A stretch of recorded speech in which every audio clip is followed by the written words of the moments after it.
your premium talk radio station, Today 95.1 FM, 17 minutes past 1 p.m. Tuesday it is. I think it's proper to still say Tuesday. Happy Independence. Yes, Wednesday, sorry. It's the second time you said My brother, Tuesday I'm feeling today. like, I said Tuesday off the microphone Earlier, too, yeah? yeah. I think I'm just having the feeling like yesterday wasn't supposed to be work day, and I worked, and I had the idea like, it wasn't supposed to be work. Maybe it was weekend, like this weekend. Monday or something. But still basking in the spirit of the independence, a couple of things still went down. We'll look at one thing. I mean, something came out from the governor of Rivers State, though. We'll just highlight it briefly before we move on. My name is Ifeemi Andrew. And I'm Wealth Wilson. And my name is Ajayi Boluwatife. Every day you add something to your name. Like, No, man. I try to speak. people, please call him Bolu. Leave any Okay, other my name thing is you're Bolu, hearing. yeah. Bolu it is. But I mean, you called yourself Ifeemi Andrew, so I could Boluwatife. call myself Ajayi. Yeah, Boluwatife is You're not just my adding name. Ajaina. Boluwatife is just Like, my say the name. name again. Boluwatife. No. Finish the full name in the introduction. Like, Ajayi Boluwatife. Ajayi is my son name. Boluwatife is like 4 names in one. Boluwatife already. is just one name. Have you? Come on. Have you heard Kalada's name? Have you heard my own full name? Like, Ifeemi is just part of it. It's just part. So it makes it easy. Anyways, guys, this is today's hustle, and we're going to have a great time on the show today. Independence came in yesterday. We're 59 now, so we're wiser, we're older. I feel like I'm old, like, I feel wiser. Like, yeah, technically I'm 59 years old, like, cause You? yeah, of course, How? I'm in Nigeria. Good You're, for you. you're a Nigerian. You're not Nigeria. I am in Nigeria. I mean, we make up Nigeria, all of us. The video Yeah. we put together exactly the point. So, like, we could say, wow, Nnamdi Azikiwe and the rest of them were fighting started. for it. We're just there, waiting to come. In the womb. Yeah, we are now. Anyways, in Rivers State, though, many people have been criticizing the speech of the president. It's not like we're dwelling on this, but let's just highlight something that the governor of Rivers State said. He sounded like very fair. I was like, this coming from the governor is like, we know how he usually would address these things, but he said the Independence Day, the governor said that this year's anniversary of the country represents 59 years of mixed results, noting that there are areas where the country has made significant progress, while in others it has failed woefully. When I listened to that, I was like, okay, this is really fair. Like, it sounds like the governor's being been, fair. normally Non-partisan, with the just we being used to, quite like, honest. the PDP in itself said that the speech of the president, He's a like, sham. they didn't really point at Yeah. anything that would be good in what the president said. But for the governor of Rivers State, who is also a PDP member, to be saying like, it's mixed. So there are things that might have gone well, and there are other things that didn't go well. Like, that's how it is. Well, the truth is, I do think that this is a good development because until politicians understand that after the elections, everybody has to work together. I mean, that's the whole idea of this. I mean, after the elections, during the elections, that's when you have to have the party banter and all of that plenty True. things that comes with it. But then after the election, you just have to walk away from political party politics tension and all of that. and all of that, and just see how you can work with the together. other government to see how everything can work for the favor of the people. So that's basically a good thing. Well, yeah, we are. Congratulations, though, to the governor, people of Rivers State, everybody, politicians. He says national unity, social cohesion, good governance, and improved standard of living motivated Nigerians to seek independence, but said it is now more than 50 years of wasted dreams and mismanaged opportunities. Okay, like that sounded familiar. But it's the truth. He's just highlighting the truth. Like, Right. I feel No. like that sounded like That what you sounded would more like used what to you- hear yeah, from him, an right. opposition An to, like, opposition governor. But then the part where he was saying, like, it's been mixed, I felt like, okay, like, it's good if we see our politicians begin to think in this manner. I think it would send a message to the people, to their followers, not to not be to- very, Violent and all of with that. things, like, be more diplomatic and be more Democratic. rational with how you look at things. Well, that's on one side. Whereas on Twitter, you know how we always start the show with the trends, all right? And on Twitter, Nigeria and Kenyans are at war. And Nigerians are the reason why the war is on. The reason is because have you seen the Nigerian ambassador to the United States? No, like, if you haven't seen him, you should look for it. Just go check. It's all over on check Twitter. the man, but it's everywhere on Twitter. It's an elderly man. I'm trying to get his name right. I'm trying to get his name out. As soon as I get his name out, I'll let you know about it. Yes, 85-year-old Silvanus Nsofo. He's 85 years old, and he is the ambassador of Nigeria to the US. And that ladies and gentlemen, everyone listening, is a problem for many people. Someone in Kenya saw this and posted this, and that's why the argument came up. He said, "This is the Nigerian ambassador to the United States of America. Thank you, Mr. President of Nigeria, for appointing this young man." The sarcasm in that. Huge sarcasm. Huge sarcasm. And huge Nigerians said, sarcasm. Nigerians went on, the fact that Nigerians went on and didn't argue, like you can't win Nigerians on Twitter if you Yeah, argue you with them. cannot. But somebody said something like, that's The even obvious good. What was if he was put in running our for face. president? Like, what if he was running for president? He better could run for sarcasm. president still. Like, that's the point. But it brings us to look at the young people. The not too young to run bill that was passed before the election. yeah. The president, we heard him clearly state that, wait, this one is not for you people. Maybe the next one you will run. Like, you just passed Yeah, the you bill. just passed the bill. And we expect to hear some more positivity. And he said, no, not this one. Later. And then we looked at this election that just ran out. Look at the people that came up. Even the people who felt were young, we didn't even look at them as the people. We don't know if it was the system who didn't look at them or it was Nigerians who didn't look at them, because it's difficult to tell.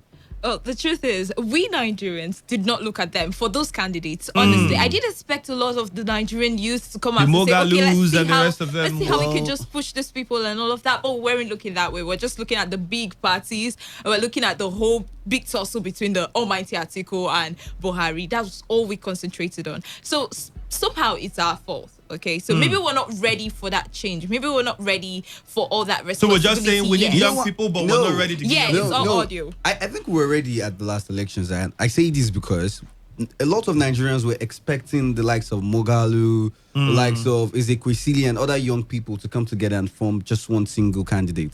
Do you understand? Yeah, And to a lot form of people were that common expecting that, front. but they Yeah. couldn't even. Sowore himself was part.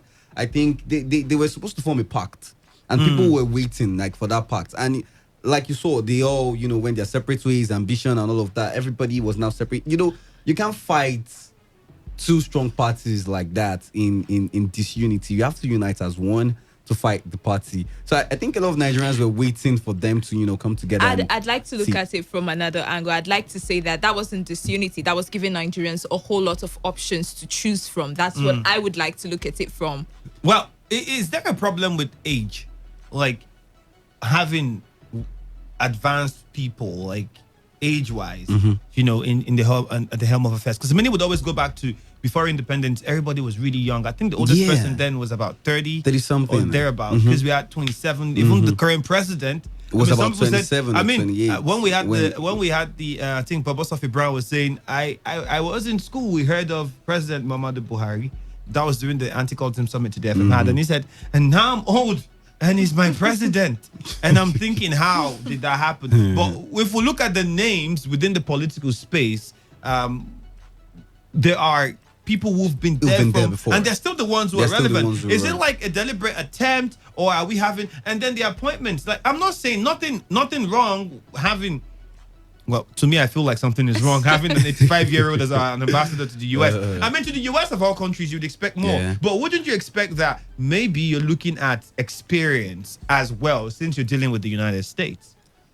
Well, I wouldn't say experience. I'm trying to because- make a case. Wealth is laughing out of it. No, I'm trying to make you a can't- case for it. No, you can't say experience, because when does experience come above, I'm not saying the man's not competent. But he's enough 85 years But I mean, he's old. 85 years old. It shouldn't even be in politics and all this sort of things. Like, and you rightly said that. It's an appointment. It's not like he was. Yeah, it's an appointment. But you said a lot of people that we have now as our politicians and leaders have people that have been there since. I mean, Yeah, Buhari, true. Obasanjo, even, different people that have been there Atiku. before. The same names, cycling the same set of politicians. It seems almost as if like they don't want to leave power, or power doesn't want to leave them. Back in school, they used to tell us something about the sit tight syndrome, especially when it comes to power and governance. That's what we're seeing here in Nigeria. They probably do not want to leave the sphere of government, all right? Okay. So in the end of the day, they make us feel like, okay, they're here because they have a lot of experience. And I'm wondering how much of this experience has been really put to use. I mean, because when you're giving me the excuse of, oh, it's all about experience, I'd like to see a lot of advancement from where we were, all right? Better than what I, who is inexperienced, will do, right? But then that's not the case. So I just think it's sheer sit tight syndrome. Or just some political settlement. Like, let's appease some people, pick one person from there and make them this. It's going to appease everybody from that area. Yeah. It could also be that. Anyways, let's leave that one and look at the president's visit to South Africa. It's also trending too. And the president is supposed to pay a 3-day state visit to South Africa. Many expected that this visit would have come like at the heat of the moment, seen something. Like honestly, we haven't seen anything drastic taken, like actions taken against South African government, which many felt like are part of the problem with the xenophobic attacks. Well, I said JFK, not JFK, FFK. FFK, that's Femi Fani Kayode. He is described as inappropriate and an insult to Nigerians, the scheduled visit of the president to South Africa. I'll do it this way.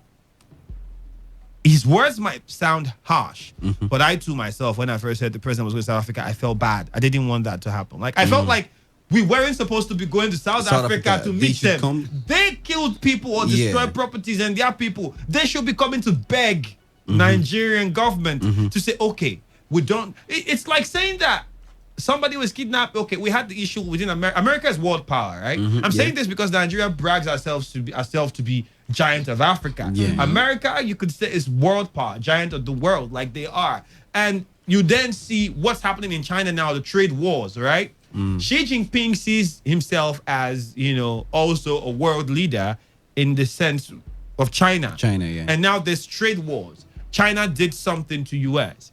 I don't think Trump would travel to China to have a meeting with China and sign an agreement. Nothing. The best he could do is to send somebody. And I think the president did that, which was the right thing, send an entourage to South Africa to have that conversation. And the next thing he did was, okay, since these people feel like they're not going to stop doing this, all right, we're putting tariff on this, we're putting tariff on that, we're banning this, we're not letting that, we're not doing this. And everybody it was clear. So I felt, when I looked at this, I was like, giant of Africa? Why should our president go see if we? And they said it was going to have a lot of things. There was going to be a binational. The president would hold a town hall meeting with Nigerians who are living in South Africa, preside over a South Africa-Nigeria binational commission alongside his host, and then both leaders would sign a joint communique. I feel like this communique should not be signed in South Africa. It should be signed in Nigeria. You bring yourself to Nigeria and get this done here. We are Nigeria. I mean, it brought us to what we talked about yesterday. Nigeria after democracy, 59 years. Like, do we have, like, when you hear the name Nigeria, what does it put inside of you? Like, when Israel, people were saying that there was in quote, rumor talks of Lai Mohammed saying Nigeria would attack Israel if we don't release Nnamdi Kanu. You heard what people Nigerians ever say? Please don't do that. Don't bring Israel. Like, why do you feel that way? Because you know Israel for something. Like, this nation is not a nation you go mess with. But it does it look like Nigeria is playing too soft with this? Oh, I wouldn't say Nigeria is playing too soft, because like you said earlier, the president has sent an entourage. An entourage and an envoy. I called them, and they've come back, and then they've started the evacuations of Nigerians. It's on hold now. Yeah, it's on hold now, probably because the South African government wants it to be on hold, and probably because President Buhari wouldn't just go there if South Africa is not informed, or probably if they've not talked about. No, South African government also sent an envoy to us. Yeah. All right. So look at this. They sent an envoy. I think there's a lot of things in this, and that's why I like the United States. I put a lot to body language politics and some other things. Like, I'm more than you. It's America telling you, like, I'm more than you. It's like Nigeria. I feel like we're in a position where South Africa should know that. See, we are Nigeria. Like, we can't do that. It sends a lot of meaning. I'm not saying it's wrong, but I feel like it places. You can't have Putin. Putin would never, ever do that. He wouldn't try. He wouldn't try to do that unless they're coming to a neutral ground. If they're coming to a neutral ground, you have a meeting, then you could have both leaders, But if we're going to go to your country after we had what happened in your country, shouldn't that raise questions like, yes, it's a good move. Yes, it could help amend what's happening. But what does it make Nigeria look like? It makes us look weak, you think? That's what I feel. Well, I want to look at it from the angle that maybe the president just wants to preach peace, show that we Africans need to be together, True. all of that. So I just want to look at it from that angle. I don't want to make it look like all Nigerians, the president shouldn't go there and all of that. I mean, at this stage where Africa is still struggling to find it, we're still trying to find our feet in democracy, see how we can live in unity and all of that. I do think that it's a good move for democracy and unity in Africa. Following us, FFK, Femi Fani Kayode said, a president does not reward a foreign power that has just slaughtered his citizens with impunity with a state visit. He said, a visit to South Africa he said, at M. Buhari, visit to South Africa is inappropriate and an insult to the Nigerian people. This is yet another first in the ignoble hole of infamy and shame for Nigeria. So that was what he said. That's how he felt. But what you're saying is also very true. Big brother, don't worry. Let's just pat them in the back and do that. And we could stand to that for that as well. And then again, the country has to be diplomatic about it. You can't say, oh no, we're fighting with South Africa. And no, you would need each other at some point in time. There is no way we always have, countries always depend on each other for certain things economically, different things. So you can't go all out and say, oh, we're fighting South Africa or we're going to war with South African countries, we're increasing tariff on this or that or whatever. No. I think another typical example, like I'll put in front of us to look at, Kim Jong-un of North Korea and Donald Trump.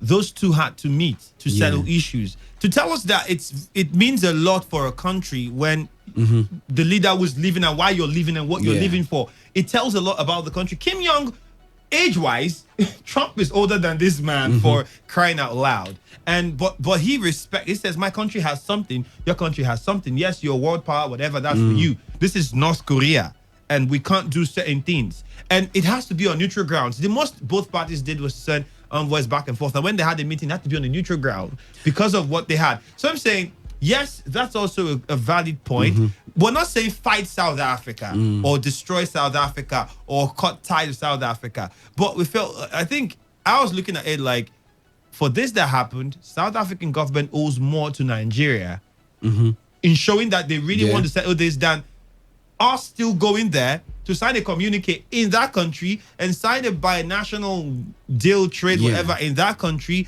and all of that. We have to travel. A lot of people are part of the envoy. And look at the envoy again. Governor Abdullahi Umar Gandoji of Kano State, Governor Simon Lalong of Plateau State, Governor David Umahi of Ebonyi State, Babagana Monguno, Ahmed Rufai Abubakar, National Intelligence Agency, and then Abike Dabiri. Somebody again said, we're spending too much money sending all these people. What are all of them? This governor should be in their states and do their job. Like, just have the national advisor, have Dabiri Erewa. And I kind of saw that tweet and I bought into it too. I felt like all these governors and Dabiri Abike she's in charge of the Nigerian Diaspora Commission. So she should be the Minister of Foreign Affairs. Just should be there. Well, these governors have states to handle. Why are they traveling with the president? How do you have the time to go to South Africa and discuss this? Well, I don't want to get too angry about this. Let's live it. Let's get about Wealth has a couple of things she wants to share with us as well. Some of the things that are trending. All right. So the National Democratic Front, that's the NDF, has come out to warn and tell northern politicians to stop using insurgencies to embezzle public funds. I mean, over the years, we've been hearing of Boko Haram, ISWAP, all of those terrorist groups. And then this group is coming out to say that politicians, especially the ones from the north, have been using this to make money for themselves. Make money out of it. But it's not just them saying it. I think even the soldiers have different times. That video that came that we were told not to listen to. I have to say that because it was said by the military headquarters that the video was doctored. But we heard soldiers in that video saying that they are being traded with. And people, and besides, there is the Dasuki issue too. That's in the 15 million naira issue. All right, for weapons. There is a lot of other things moving around with the 1 billion. People are still talking about the $1 billion excess credit account monies that was taken for. We can't really account because the military is saying we did not receive it. So they're saying we brought the money. So they might have a point too. I mean, in the end of the day, how can you be playing with the people whom you're supposed to serve? Like, you're playing with their lives. In the end of the day, it's the people who suffers. I mean, if you want to embezzle money, the usual ways where you hype monies to projects, you know, when you get excess of what you're not supposed to. I mean, then why do you have to involve people directly? Because we're not just talking about your pockets now, we're talking about people. The explanation is why the war in Afghanistan and Iraq would never end. That's the explanation. Like anywhere there is war, have you heard of war dogs? Like they call them war dogs. Like they say, people believe what most the gain from you gain from war, from crisis. They make a lot of money from crisis, and that's why some people are saying. And I've looked at it too. I feel like insurgency around the world, not just Nigeria, might really not come to an end because the Bush family, like they own one of the biggest weapon manufacturing companies or whatever in America, and you know what that means for places where there is war. And then not to talk about the accessibility to the resources of that country because a lot of things are involved. So it could be possible that is happening. When I think about Boko Haram and insurgency and how long they've stayed in Nigeria, I only think about one thing. They must have some sort of sponsors. And these sponsors would definitely be Nigerians living in Nigeria and in high places like very high places where you can take decisions. Where you can take and other like significant amounts of monies are delivered to these guys because these guys can be around for over 10 years and you told me they don't have sponsors. Are you forgetting that there was a talk about a military helicopter that was delivering weapons in the forest? You can imagine. So how did they get a military helicopter to go do that? It's really sad to see that a country that is trying to move forward. I mean, we just celebrated 59 and there's really not so much to show for. And then we have politicians, we have government officials who are, directly responsible for where we are. Wow. Exactly. It's where we are. We don't have whether we like it or not, we'll celebrate next year independence. Funny enough, there have been some allegations in the past that, specific names were mentioned to be sponsors of Boko Haram and those people denied it. And some people have even said that, would you say you were sponsoring? But, those people denied it. And even the president was asked to represent the group at some point in time. They called on the president. They wanted the president to be the one. He wasn't the president at that time. And many people are saying now that you're the president, they called you that time. So it means you should have so you could talk to them. And the fact that they had the guts, would I say, to call on someone like Buhari at the time. It wasn't the president at that time, but the fact that they had the guts to call on him means that they have some sort of how do I put this, rapport with some these people, big men, because you don't just go and you're just a group. You don't have anybody, no sponsors, and then you just say, "Who John's calling?" Like, no, I'm calling this man. I'm calling that man. I'm not saying those guys that they called, sponsors, but before you can say something like that, you have backings somewhere to be able to call on those people and be the ones you want to speak with. This is the person I want to call, and they should speak with us, and it's quite funny. But the truth is, I did expect that at the time when he becomes president, it will be easier to tackle. It will be easier for him to tackle those people, because for them to call him out as a spokesman for them, representing them, right? Okay, for negotiation, it should be easy for him to have established some sort of understanding and trust. So they could come to some sort of. And with this military experience, people expect that it would know how best to handle the situation. But here we are. We're still going to celebrate Nigeria at 60, and we don't know if the problems would have changed at that time, because in the speech he obviously told us that these problems were there. We already knew about it. He just restated them, but we already knew. But that's where we are. All right, that's not all, because we have here that the governor of Ogun State, Prince Dapo Abiodun, during his speech yesterday at the independence anniversary held in his state, he expressed his worries that there is a high rate of Nigerians traveling abroad in search of greener pastures. What can we say? That's stating the elephant in the room. Like, we know it's the elephant. It's every so Nigerian wants to move, even to Benin Republic. Now we have lots of Nigerians in Benin Republic. Nigerians will really move to anywhere. I'm pretty sure we're rocking semi at the moment. Like, Nigerians, as long as it's not Nigeria, they want to move. Why? And most of the time, it's the intellectuals, it's the guys that can actually help the country. Things. Yeah. The guys that would actually do things. In his words, he says that the best brains in Nigeria are the ones who want to leave. And that's a loss for the manpower here in Nigeria. Let me shock you guys. I found out recently that in the UK, we have a Nigerian who runs about 3 airports. Well, about 3 of them, individual private airports, about 3, or if not 4 of these airports. And I'm thinking to myself, like, goodness me. Look at sports, for instance, now. Look at sports. in football, like look at I think just yesterday we were watching football and we are saying certain names in the big football who are Nigerians. The likes of Tammy Like Abraham. in Tammy Abraham, Saka, Tomori, the rest, Tomori, like those they're guys. all Nigerians, and these people are thinking that's many people now want to go there, give birth to their kids abroad, so Because they they get have a that system there. they get that citizenship, and then it's easy. Yes, it's about getting that citizenship. It's about getting that card. When you get that, it's easy. The system is more organized. It's not like it's the best life you can have, but it's better than where they are coming from, and they would want to take it. Well, he's saying that, okay, from what he said, he said that Nigerians should become more patriotic and want to stay in Nigeria so we could develop Nigeria and all of that. And then I remembered one time when they were talking about Where are doctors. his children? Yeah, talking Where about are his yeah, children? good question, right? Talking about doctors leaving the shores of Nigeria to work elsewhere and all of that. And then this doctor's intern said that when they are here in Nigeria, they're not treated right, they're not given the right facilities and the right help, to see how they can boost their the profession even better. Let me give you a typical example. I think the problem is in Nigeria, and that's what we're seeing outside. Like a typical example, in Rivers State, if you're an act from an entertainment world, if you're an act in Rivers State, and the government is having an event or they're having something or somebody, They call and you people charge, from they Lagos. call people, don't call from Lagos. Like if you're coming from Lagos, like you're huge, you're big, you're the it, you're the everything. They give. I think it's similar thing. So now everybody feels like let's move to Lagos. Like if you're coming, that's it. And same thing you're having. Like these doctors and every other person feels like we have people playing Neimba. We have people playing everywhere. How many times have we given attention to them and be like, haven't you heard the national team dragging Hussein? Come and play for us. Come on. Like how many times have you heard that? No. But the moment you get to the UK and you're in Spain or and you be like, Nigeria is begging you. Anthony Joshua is now in the UK. There was a time he begged us to go for the Olympics to represent Nigeria. I'm like, nah, if you are too good, why did they allow you come back home? And then he's in the UK, he's doing good now. Everybody wants to identify with Anthony Joshua. So I think it's a Nigerian problem too. How can we solve it is a big question. Where my problem is in the fact where he did not state reasons why these best brains want to leave. Where are his children?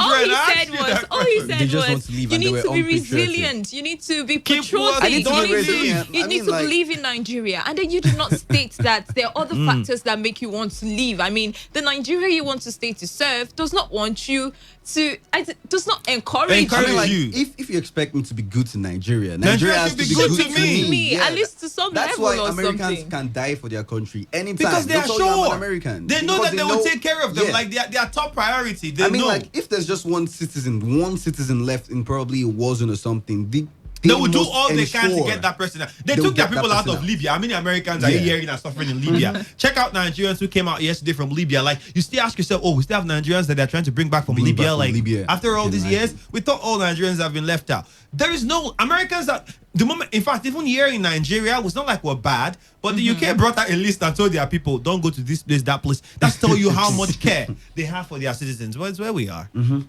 Well, now the presidency has debunked reports that it has plans to amend the constitution regarding the 2-term limit for presidents. Now, the presidency had to come out to debunk this because there have been rumors President Muhammadu Buhari wants a third term. And to get a third term, he has to amend the constitution. Now, Senior Special Assistant to the President on Media and Publicity, Garba Shehu, in a statement said, although there had been an attempt in the past to change the constitution, I think he's trying to hit on someone He's here. referring to Obasanjo. Former president. To change the constitution to allow for the then incumbent president to stand for a third term.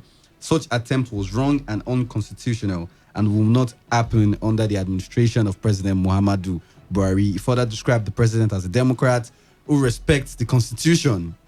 I think I'll look at this from two ways. Yeah, Mugabe. No, it wasn't Mugabe.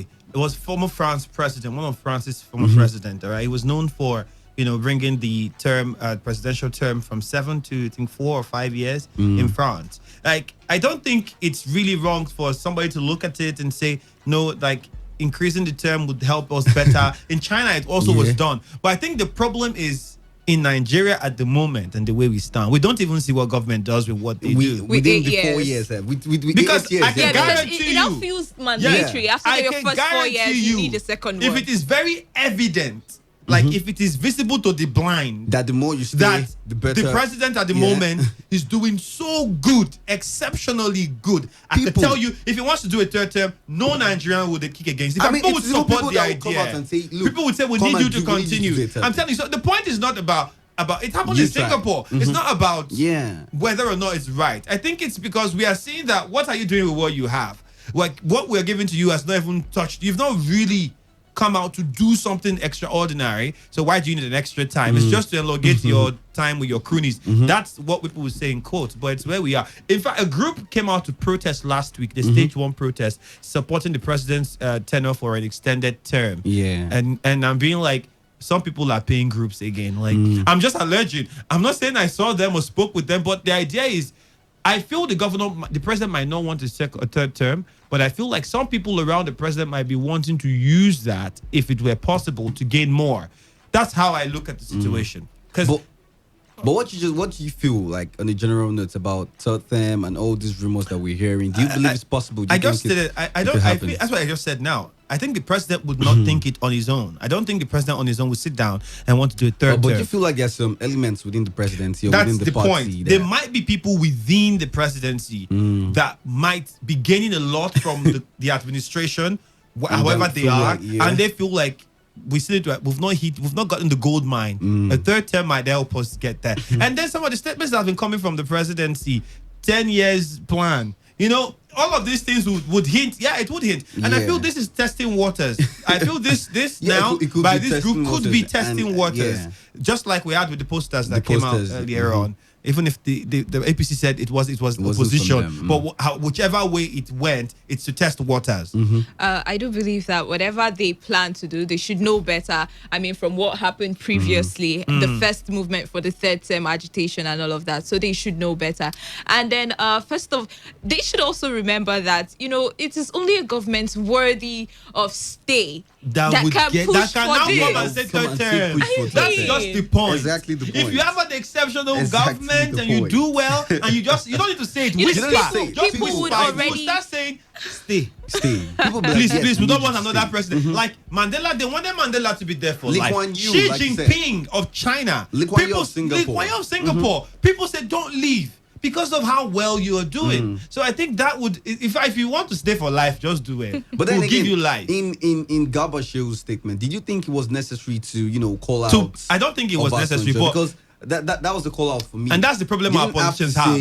Our politicians always find a way, not just focus on what you're doing now and forget it. Don't always try to rub it on somebody else and bring that. It's not needed. It has happened before in the past. It's the political system. Always do the blame game. And that's spoiling area, because the followers it's getting into the followers, and then the followers begin to do the same thing, and then we have the divisiveness that we have even on party lines. Bad enough we're fighting ethnic and religious. Now you're putting party again. Well, that's that.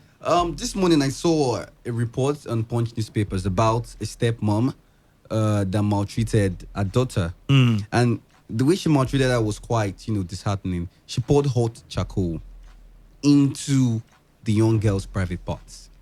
And now I'm reading this report from UNICEF that says over 5.8 million Nigerians have been sensitized on genital mutilation. That's female circumcision. Circumcision. In Rivers State, no, it's not. I think it was in the assembly. It was also discussed and it's been made a law. Yeah. So if people know this much about genital mutilation and all these things, why domestic violence, why do we still have these things happening within the society? Hot knife, hot knife, water. I mean, how do you pour charcoal into someone's private part? It's quite sad. It's saddening, and it just brought down the mood. But it's a problem. It's a problem. Yeah. How do we still have females who undergo genital mutilation? Who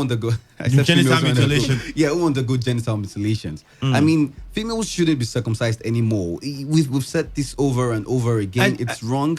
It could cause infections. It could even affect the psychology of... It's taking away part of their life that they are not aware of. Like, I think if they want to do it, when they are grown, they can make that decision themselves. Like, not you just...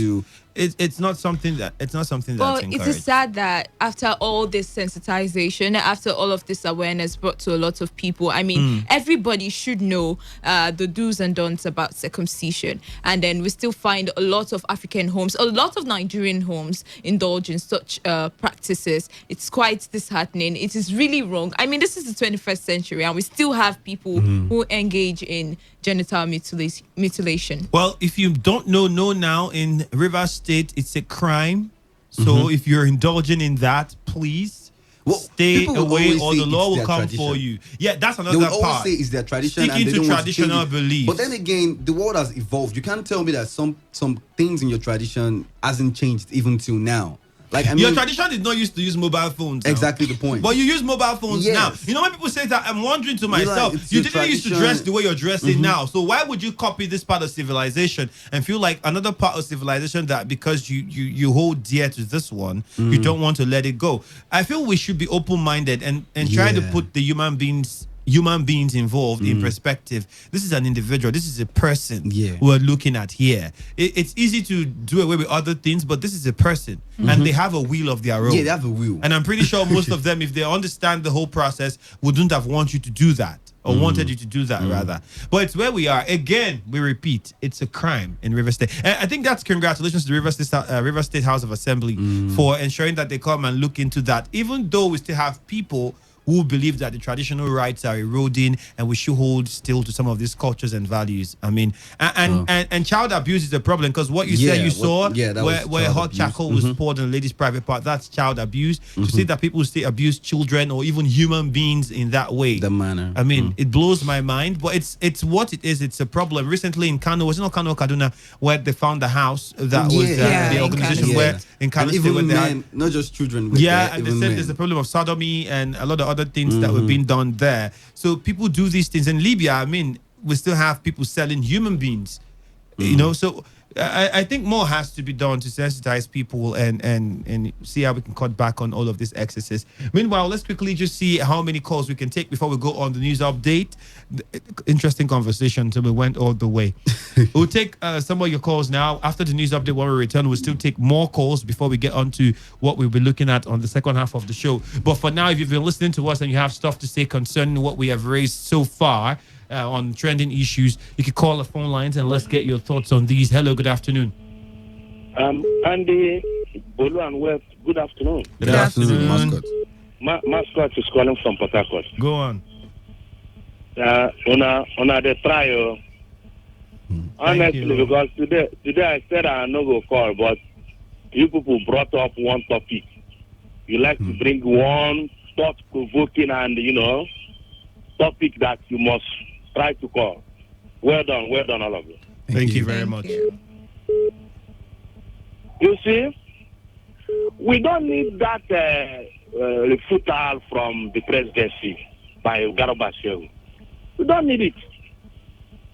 We even want them, the cabal at the veranda of power or the corridors of power, the presidency, to come up with such obnoxious bill that tested the will of Nigerians as far back as 2006, and Nigerians across political board, across ethnic board, across religious board, defeated such obnoxious bill. The bill of term elongation. It will never fly the day. What more? In a party like APC, where there are various level of division, even to remove the PDP senators and one or two senators from the, if you leave APC to decide on term elongation, it will not even work. Because I know that there is the Bush in APC, the Yoruba in APC, we try as much as possible to kill that deal. So we don't even need such a bitter. This is what we get from a government that has inflicted so much harm on Nigerians, so much hunger, so much pain, so much woe, so much anguish, so much joblessness. Look at the number of Nigerians that have lost their jobs since 2016. Nigerians, even some, died at Lagos Lagoon, decided to take away their life because of frustration, because of a rudderless and amorphous and vague economic system which this government has brought on board. Today, the economy of Nigeria is almost collapsing. That is why South Africa killed almost Nigeria, because they know that who told you, Andy, that's the time you said that we are giants of Africa. Who told you we are giants of Africa? That was just mere newspaper work, mere paper tigerism. That is what we are doing. Nigeria is nowhere being the giant of Africa. Okay. Look at a small country like Uganda. They are coming up, overtaking Nigeria, because we don't have a proper economic scheme that will now manage the economic system of Nigeria. Mascot, that is why Nigerians are suffering in a wholesome and holistic manner. Thank you very much, I'm Mascot. sorry for that. Thank you and God bless you. Thank you very much for your contribution there. Hello, Today 95.1 FM. Good afternoon. Yeah, this is from Buguma, Calabar. Go ahead.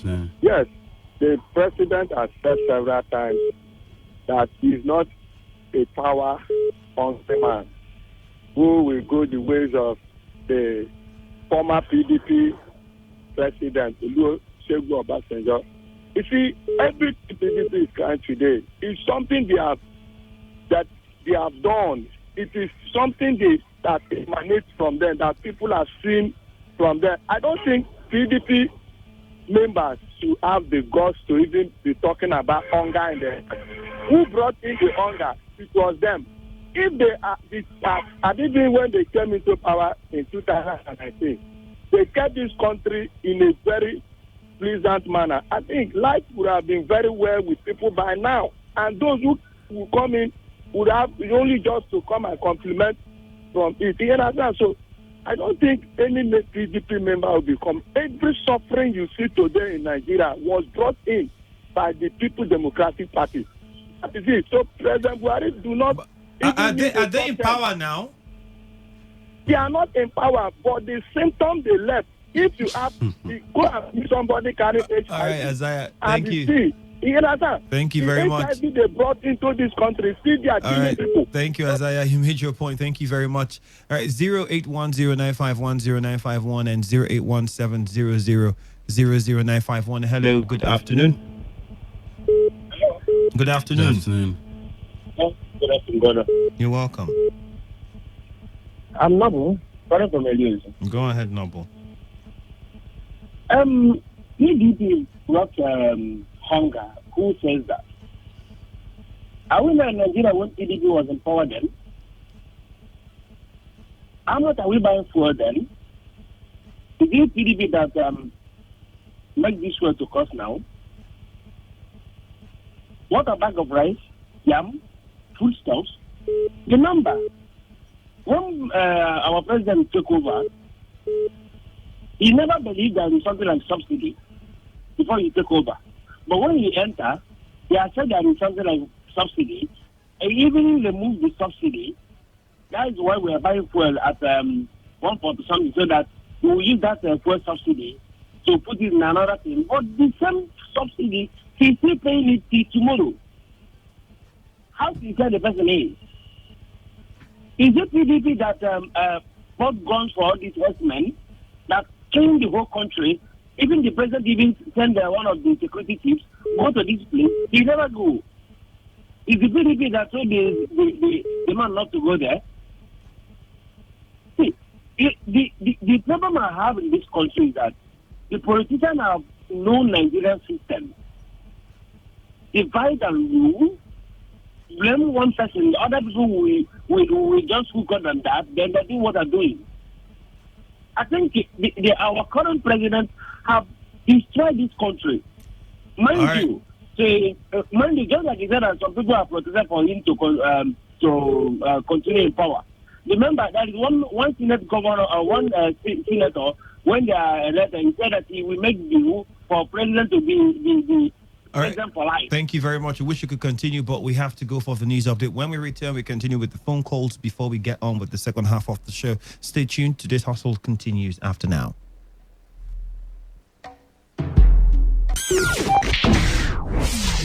Today, 95.1 FM, Port Harcourt. News update.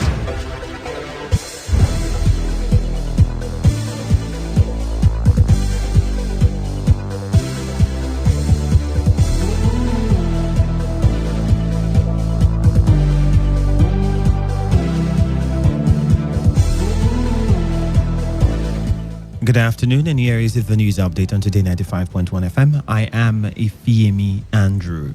The governorship election petition sitting in Port Harcourt has reserved judgment in the petition filed by the governorship candidate of the Africa Action Congress AAC, Biokpa Awara, against Governor Nyesom Wike, the People's Democratic Party PDP, and the Independent National Electoral Commission INEC.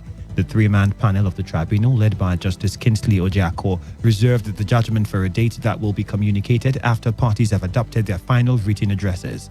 Counsel to Governor Wike, Emmanuel Ukala, had asked the court to dismiss the petitions of Awara because his state coalition agent consented to the declaration by INEC, saying that witnesses of the petitioners contradicted each other, while counsel to INEC based his argument on the fact that nobody opposed the declaration either through the radio or newspaper. On his part, counsel to the second petitioner, Henry Bello, asked the court to depend on the video clip tendered before it and dismissed the petitions of Awara, saying that a house divided against itself cannot stand. Correspondent to Chendu Ejawa reports that Emenike Ebete, who is counsel to Awara, in his response to the argument by Bello, asked the court to look critically at what the law says when a petitioner is saying something contrary to the petitions. He also urged the court to nullify the election based on INEC's earlier announcement that it was marred with violence and irregularities, or declare his client the winner of the election following the exhibits tendered.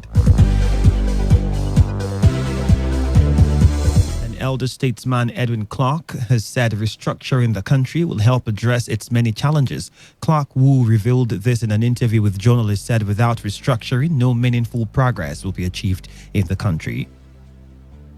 The national problem which requires everybody to sit down to talk about them. So there's need for a security conference in this country. And we, those of us who have been advocating for restructuring of this country, without restructuring, no meaningful progress will be achieved in this country. The elder statesman also reacted to President Muhammadu Buhari's Independence Day speech, which he said contained nothing new that had not been heard before. He, however, called on the government to tackle the challenges of insecurity, poverty, and unemployment, and the increasing number of out-of-school children in the country. There's nothing new in Mr. President's speech. We've had all this before. The increase of power, fighting corruption, corruption fighting back. We've had all this before. And I think what we want most in this country today, I expected that Mr. President would address more about the challenges of insecurity in the country. Today, the insecurity in this country is preventing us to move forward. But we thought the speech will contain new strategies for fighting the problems we have in this country, unemployment, in our educational system, where we have over 12 million children out of school. The hunger in this country, how are we going to tackle it? The presidency has reacted to the report making the rounds that President Muhammadu Buhari may seek to amend the constitution in order to stay on beyond 2023. This follows a protest last week staged by one of the president's support groups calling for his tenure to be extended.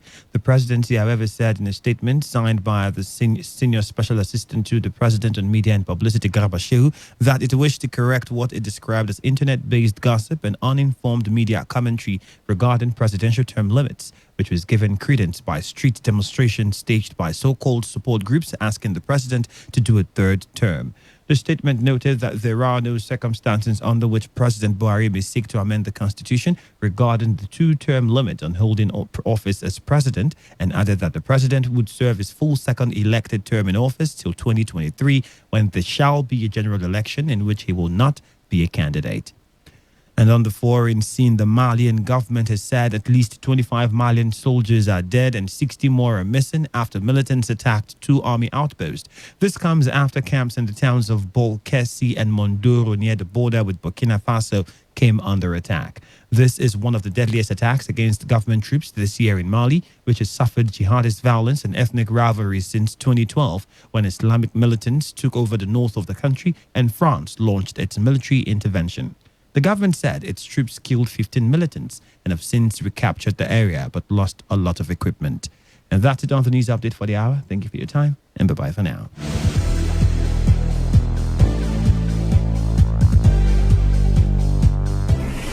This is Today 95.1 FM. To copy this tune, press 9. This is Today. 95.1 FM. For current news and information, press 5. They are politicians, all of them. They know what they do. So they know how they attack each other. And To stay connected all day, press 1. The person who raised the name is the one who made the public know about. Good afternoon and welcome to the World News on your Premium Talk Radio station. We are your premium talk radio station. Today 95.1 FM, the station with a unique dial.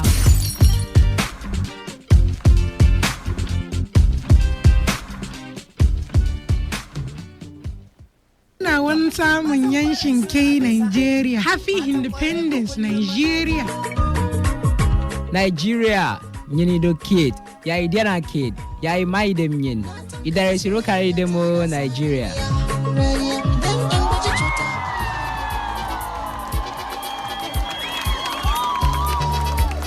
Anu make out. Ane kelano no happy independent. Madahirinu do. Nigeria no wa belle olali ene ekiobiyo. Nigeria ndi ba happy independent o. Kachuku wedebe kwa ka na aga niru. Nigeria yìí ti gbogbo wa ni kò dẹ̀ gbúdọ̀ bàjẹ́ kú àjọyọ̀ independence tọdún yìí. Nigeria is 59. It's another birthday. And on this day, we celebrate our great country, Nigeria. We go down memory lane to remember the struggle and efforts put in by the veterans, our heroes, to get our freedom. In our desire for independence, we presented a united front, cultural allegiance not standing in the way of our goal. We stood as one people and cried out with one voice. There is much more we can achieve when we stand as one. Nigerians, united we stand. Divided we fall.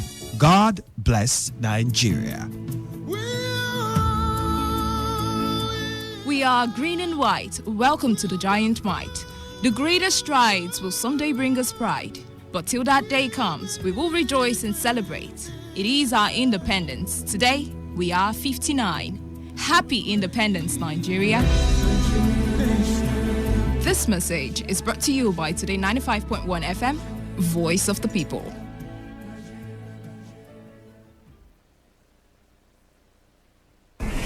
This is Today 95.1 FM. To copy this tune, press 9. This is Today 95.1 FM. For current news and information, press 5. they are politicians, all of them. They know what they do. So they know how they attack each other. And To stay connected all day, press 1. The person who raised the name is the one who made the public know about. Good afternoon and welcome to the World News on your Premium Talk Radio station. We are your premium talk radio station. Today 95.1 FM, the station with a unique dial.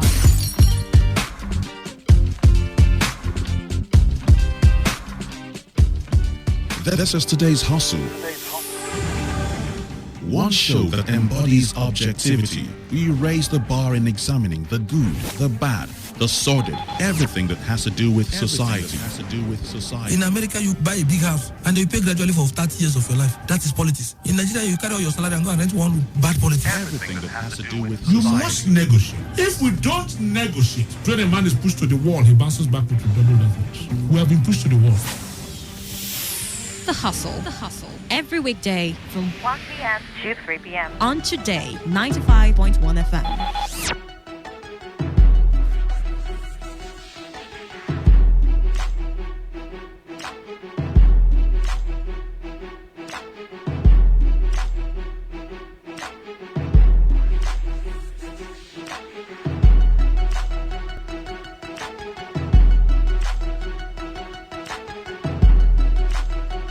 Your premium talk radio station, Today 95.1 FM, right here in the Garden City of Port Harcourt. It's now 10 minutes past the hour of 2 this lovely Wednesday afternoon. Cold in the studio, though, but interesting with the conversation and very hot on the show. Well, my name is Andrew.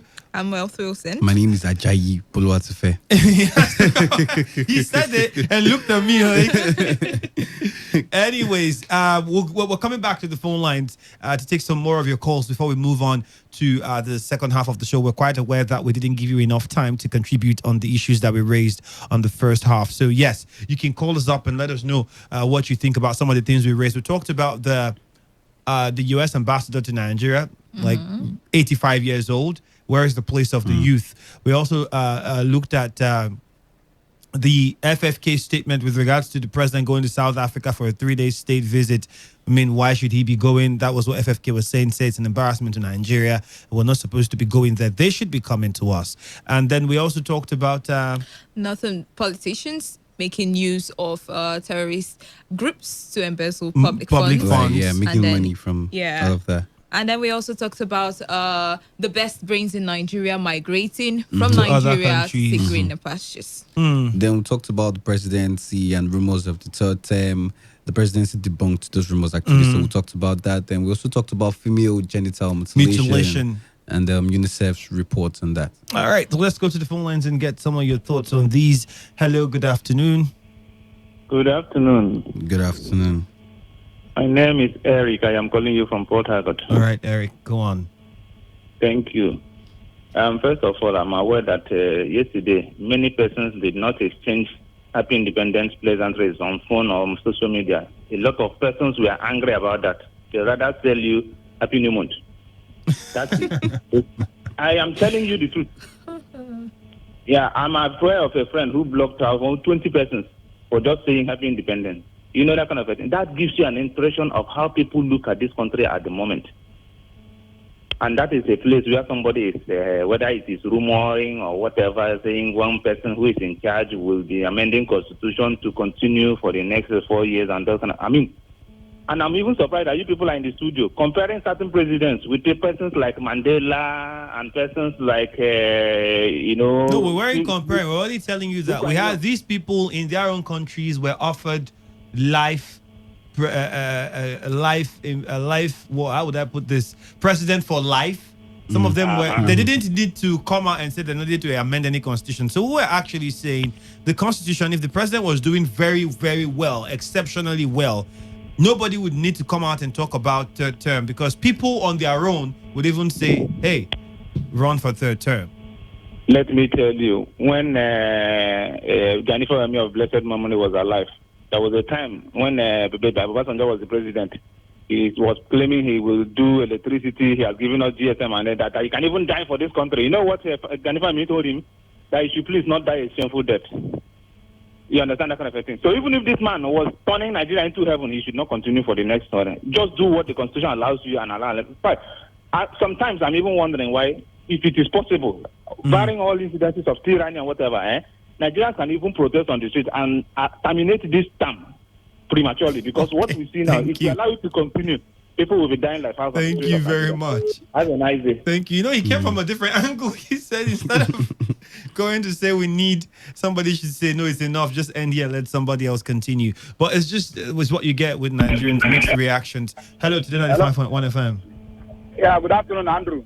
Good afternoon. Yes, my name is Chima, who's calling from Port Harcourt. Okay, Chima. Andrew, I want to say I support FFK, honestly, for the statement.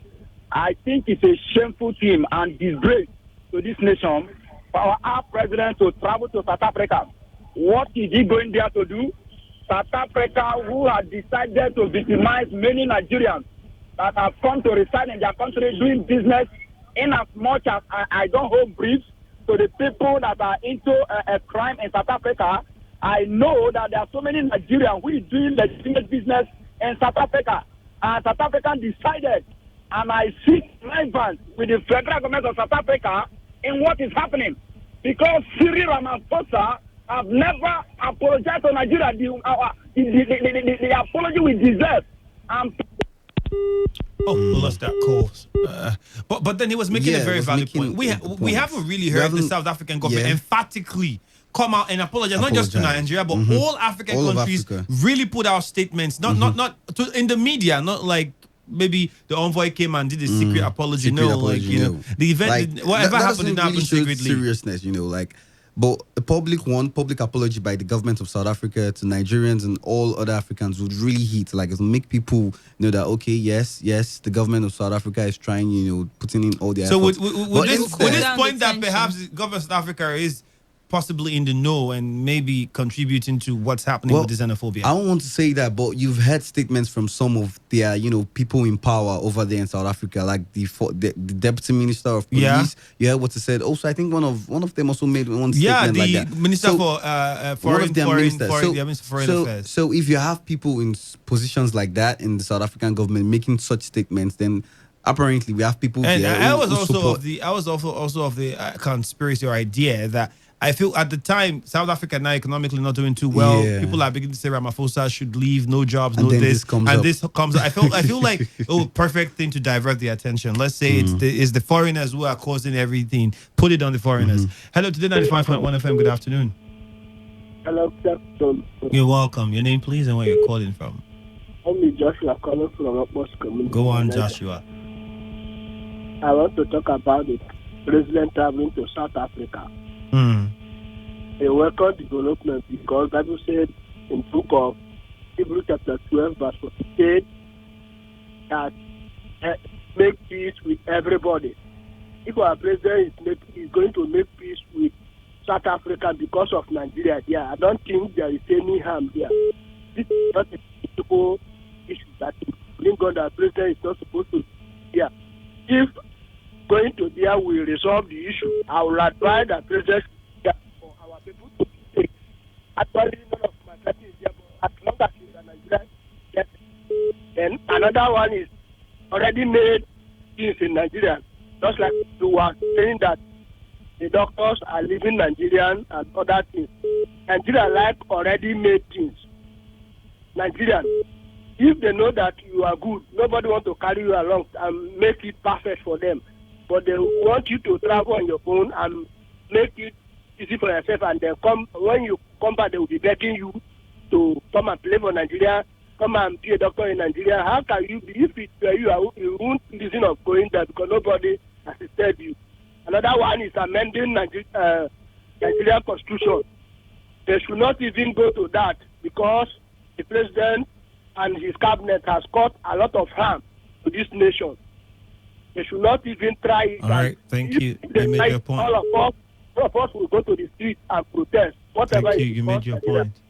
Hello to the 95.1 FM. Good afternoon. Well, lost that call to 0810951091 and 081700000951.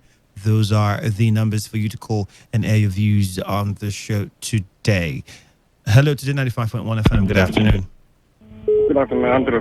You're welcome. Yes, I'm Clinton, calling for women. Go on, Clinton.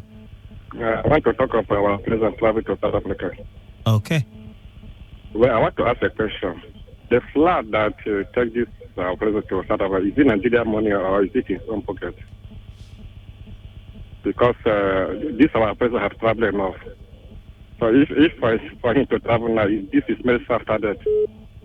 So the time that he's supposed to travel, he didn't travel. It's now that he wants to travel because he saw Obasanjo travel and go to South Africa and make him come and he want to go. So then I know that the travel that he want to travel, there is no meaning. There's no value for it. Thank you so much. All right. Well, Obasanjo, even when he traveled South Africa, was referring to this visit. He says this visit, when it happens, would help, mend the ties and heal the wounds and, create a better relationship. Let's take one more call before we move up of this. Hello to the 95.1 FM. We can barely hear you, please. The environment is really noisy. If you don't mind, you do all the calls back. Good afternoon to the 95.1 FM. Hello. Hello. Yeah, Bolu, Wild, and Andrew. Good afternoon. Good afternoon. DK, welcome. Mr. DK. Yeah. You see, Nigeria, being the giant of Africa, is also expected to be seen as playing a fatherly role in things. When you take a fatherly role in any issue, you have to try to calm down things, even when emotion runs high and patience is in short supply. If the president traveling to South Africa can calm down the issue, make South African government to pay compensation to those killed and their properties destroyed, good. And If you say, let us have bad relationship with South Africa, and more than 700,000 Nigerians in South Africa come back home, what will be the reward? Just to come and add up to the hardship we are already facing. So I do not see anything wrong with it. That's my point. Thank you. All right. Thank you very much, DK, for your contribution there. All right. Let's leave this now and get on to what we are discussing for the second half of the show. We wish we could continue on this line, but we can't. In Rivers State, new issues have emerged. It actually all started with the president's governor's comment about OML 11, and it has aroused a lot of people. We have right groups, individuals, all coming out to say the governor shouldn't be too hasty with that step. We're talking about the plan to acquire 45% stakes in the controversial OML 11 in Ogoni Fields. Including other neighboring communities. And conscious of Ogoni people, I think one of the groups that have also written an open letter to the governor on this matter, they described the plans by the governor as ill-fated and dead on arrival, adding that if he was merely testing the water as well, he shouldn't bother, because Ogonis would not allow any form of enslavement anymore. The letter was signed by Gani Toba, is the coordinator of the group, and they reminded the governor that Ogoni fields were purchased with the blood and sufferings of Ogoni people. That's one. Another thing that also came out of that, they weren't the only people who talked about this. We also had Celestine Akpobari, an activist who also talked about this. And I think on that part, he was talking about courts. You know, the governor hinted on the court judgment that has allowed Rivers State, and he's instructed that the monies be made available to acquire that level of control. I think they've acquired it right now. Well, I haven't gotten that report. Like, if we could confirm that report and let you know, or they're still on the bidding. Because Wike is saying why Rivers State acquired shells for the 5% of OML 11. He's saying acquired. It was given a reason why it did. Well, I don't think that was yesterday. Yesterday, I don't think they have, but we'll just wait and see if we get more reports on that or confirm those reports first. But at the moment, we're dwelling on the fact that they haven't, but they are planning to, and is instructed that money be released for that purpose. Something that Celestine also said was the fact that it's the blood of Ogoni people. People died. Over 2,000 plus people died. And he said, now you're bringing the courts just to come. Where was the court when Ken Sarawiwa was killed? Where was the court when this amount of people were killed? Who listened to the court at that time? What role did the court play, and who obeyed the court? Now we've been fighting for this justice like for long.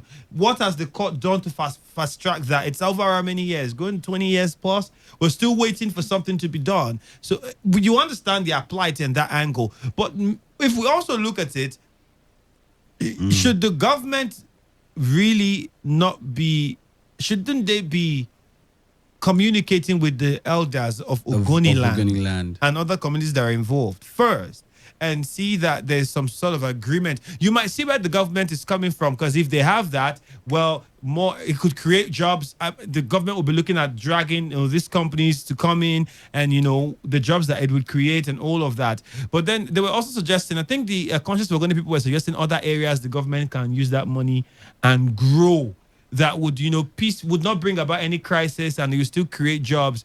They talk about the Reason Palm, the River State Fish Farm in Buguma, the River State Banana Farm, the Songhai Farm. All of these are also good ideas. These are areas that we should invest in. I've always said River State should have a fishing company from the government. I mean, this is where we live. To hear that we import fish as a country, we spend over how many billions yearly to import fish. Imagine if we have a working fish company in River State, and River State was in charge of supplying a large part of the Nigerian market. That would be money for us as well. But why aren't we looking at these areas? Why the focus? Right? Why is the focus just on oil? Well, because for one, because oil would give you a lot of money, and it would be very lucrative for the government. But then again, the problem that the people have with the government is this: OML 11 has been underdeveloped. The controversies around the communities around there have not really had proper development too. Not at all. Since the execution of Ken Saro-Wiwa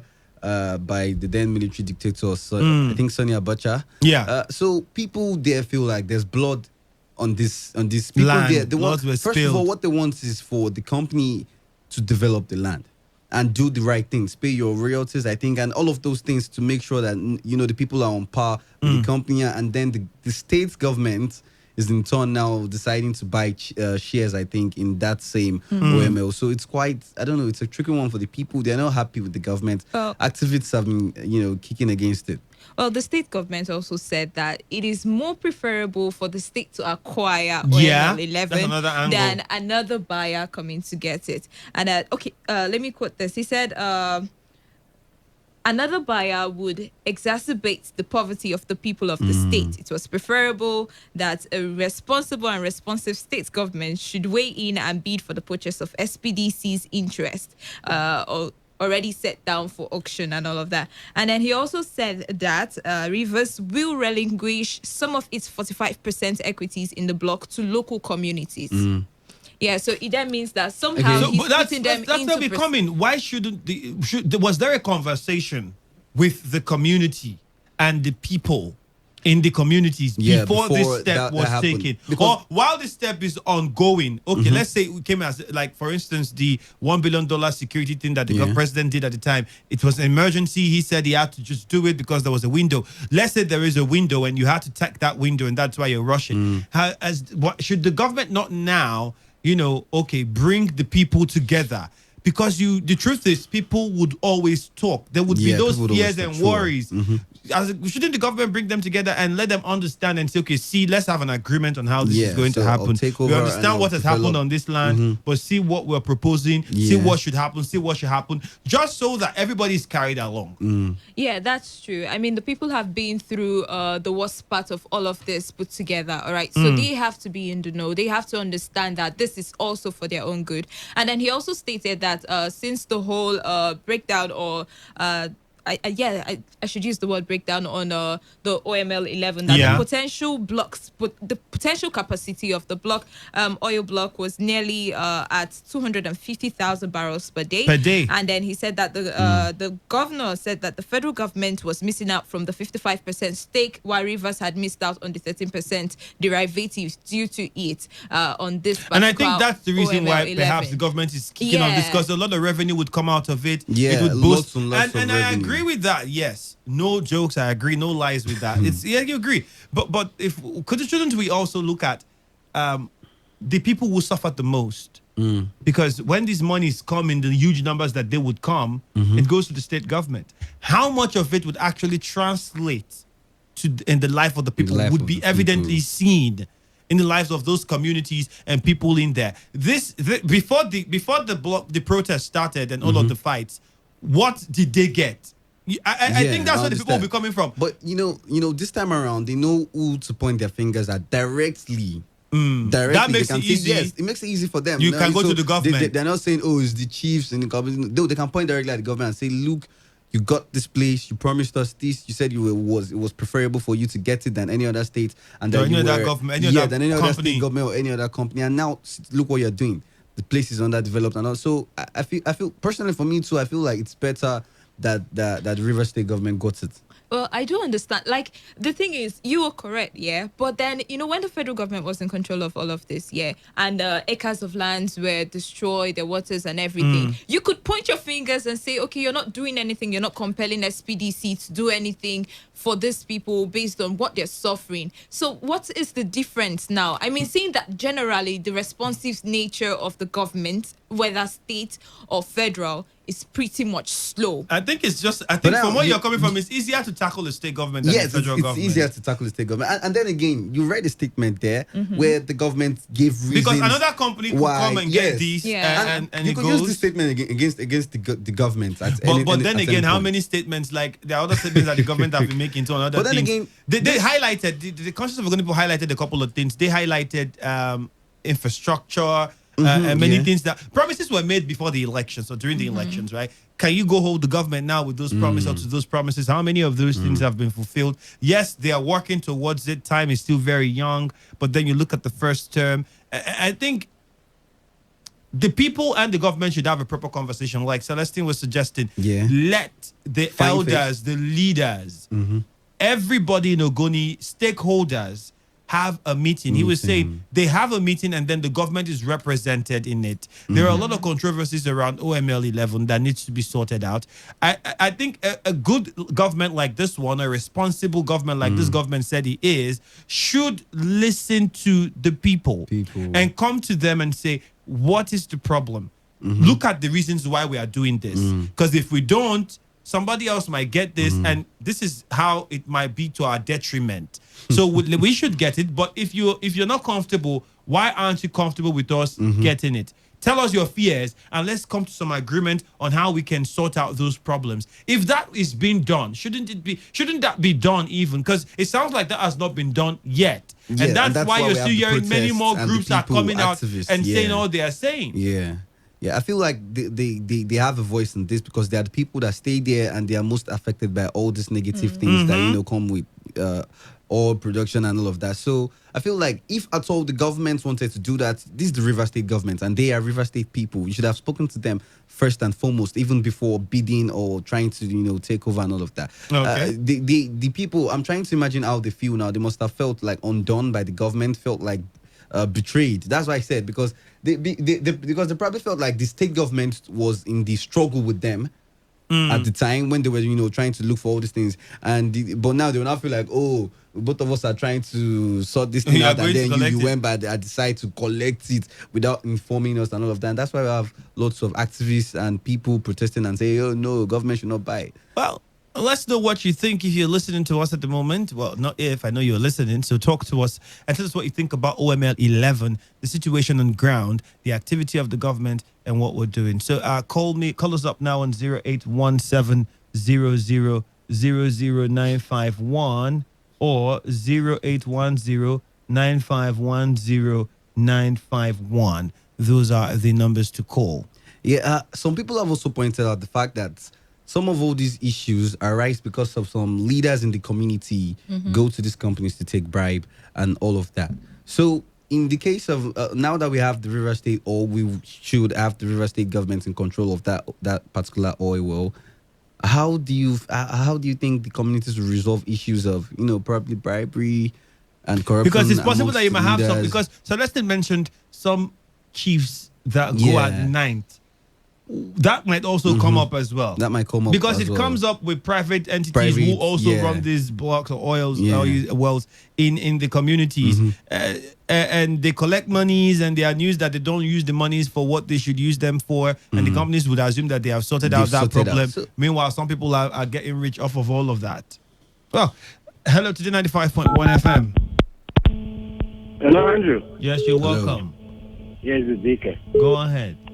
Yeah. On this Ugoni investment, that is a River State investment in OM 11, I want to ask, if anybody wants to make investment, is there not supposed to be a background check to see whether one would enjoy that investment? Assuming you want to buy land, for instance, are you not supposed to check whether the land in question is in dispute? Ogoni case is a well-known one. Shell has not been operating in that place for quite some time. I believe the governor knows about it. Now, you want to go and invest there without already trying to settle the matter or console the people to know if you even enjoy your investment. That is taking people for granted. It's like Shell want to pass through the back of the governor or River State investment for that matter and go into Ogoni land. If you hear what the statement from the Ogoni people, they are pointed at a lot of things. Banana plantation farm is there, which is a wasted land. They point out the Songhai fish farm and some other things, which River State government has not given attention to. So all that you can do is to rush into an investment. You are not even sure whether you are going to enjoy it. We should not forget that the British people are very, very clever people. And they want River State government to now fight with the Ogoni people by inviting them to come and participate, since they themselves could not operate it for quite some time. And the governor did not take this into consideration. It's a very tense situation. I do not think it makes sense to me. right. He wanted to get involved into that investment without due consultation with the Ogoni people. Thank you. Thank you very much. Hello, Today 95.1 FM. Good afternoon, my own very brother, Mr. Andrew. Good afternoon. Yes, the tenor on the line. Mr. Bolo, good afternoon. Good afternoon to you. Mr. Andrew. Yes. I was a young man in the Ogoni land when this issue started. I was a social prefect in 1994. I went to BAP. I just want to give you a little background. I went to BAP in one of the saloon in Bori. I have barbed halfway. Army man came in and told me to stand up. I stood up angry. I was visibly angry. It was showing on my face. He cited me to the window and told me, if my anger showed on my face again, to show me something. Angrily, I left that saloon because I was afraid. With half hair, we were dehumanized. So we don't. The issue is very simple. For those young Ogoni men that did not experience what we passed through, they wouldn't know. Mr. Governor, come and discuss with the Ogoni people. Give them that money. Because that money is oil money. Give them that money to Mosop or whoever is representing Ogoni now. Let them use that money and buy the oil well for Ogoni people. No company. No. We must be fully see. If they want to compensate Ogoni people with all the issues, with what we pass through, they will not be able to do that. We want to own our oil well. Let them come and discuss with us. Anything majority of Ogoni people say, that will be the order of the day. You don't wear 1, 2, or 2 Ogoni men will just go somewhere. They are wasting time. All right. Thank you for your contribution to the tenor. We lost that call. 081700000951 and 0810951091 are the numbers for you to call to be a part of the show. So yes, you want to tell us what you think about the plan of the River State government to get 45% interest of OML 11. Hello to the 95.1 FM. Andrew. Good afternoon. This is Rick Malanto from Oyibo. Go on. Yes. With respect to what the governor said as regards the OML 11, you know what I think? Okay, what do you think? The solution to this issue, since the Ogoni people are agitating, the government is going to dialogue with them. Definitely, Ogoni is part of River State. And if River State government wants to acquire, that 45% issue, then they should go into dialogue with them, because you can't say government should not acquire it. Already, Shell has been there, and Shell is not favoring in terms of the infrastructure development. You get my point. So let River State government acquire it, because if Ogoni people, yes, we know that there are some people who have died. I'm aware of that because I was in secondary school when that thing happened, when Spencer was killed. Now I know about all this. Now you know one thing, but that oil well will not remain forever. You get my point. I know that there are oil wells in other communities outside Ogoni, and money is being generated from there. And that money also is now, even Ogoni people are also are also benefiting from that money. So since this well is in their own community too, other communities will also benefit. Now, I'm not disregarding the suffering they have passed. That is why the government will enter into dialogue with them. Now, the governor of the police said that even communities need to take part. They will also take part of that share. So when the money is generated, okay, part of the money will also go to them. But if they are agitating that no, they don't want share price, which company will they want? The government will come together with other companies that will acquire that place, no doubt. The communities also will be part of the acquisition of that 0.5% share. You get my point? They should allow this to happen. This meeting should take place. The people should be consulted. Then at the end, let them come with a viable solution where the government will have stake. The people will also have stake. Then, now with their consent to also an agreement, other companies other than Shell should also have stake. But if the people should not keep on maintaining that they don't want government, they don't want anyone, because other people have oil, other companies have oil wells, and money is being generated, and they are also benefiting from those oil wells. So it will be wrong that They don't want anybody to come and they will benefit from us, and other community will not benefit from those or the oil wells in Ogoni land. No. So if the government follow this leadership for peace, I assure you this matter will be on. But the Ogoni people should not be stillness. Yes, I think that is my solution. Thank you very much. You're welcome. Hello, good afternoon. My brother, good afternoon. Good afternoon. Your name, please? Okay, I remain London man calling from Port Harcourt. Go on. Yes, my brother, in view of all these about Ogoni, who should come and invest in the River State government or any other state or any other country and what have you, I think it is true, yes, that Ogoni people have suffered over the decades. From before the time of Sarawiwa and what metamorphosed to his death and what have you, and other people that died as they claim. But I still want to say that Ogoni people, in respect to this issue now on ground, cannot do anything in isolation of River State government, since they are part of River State.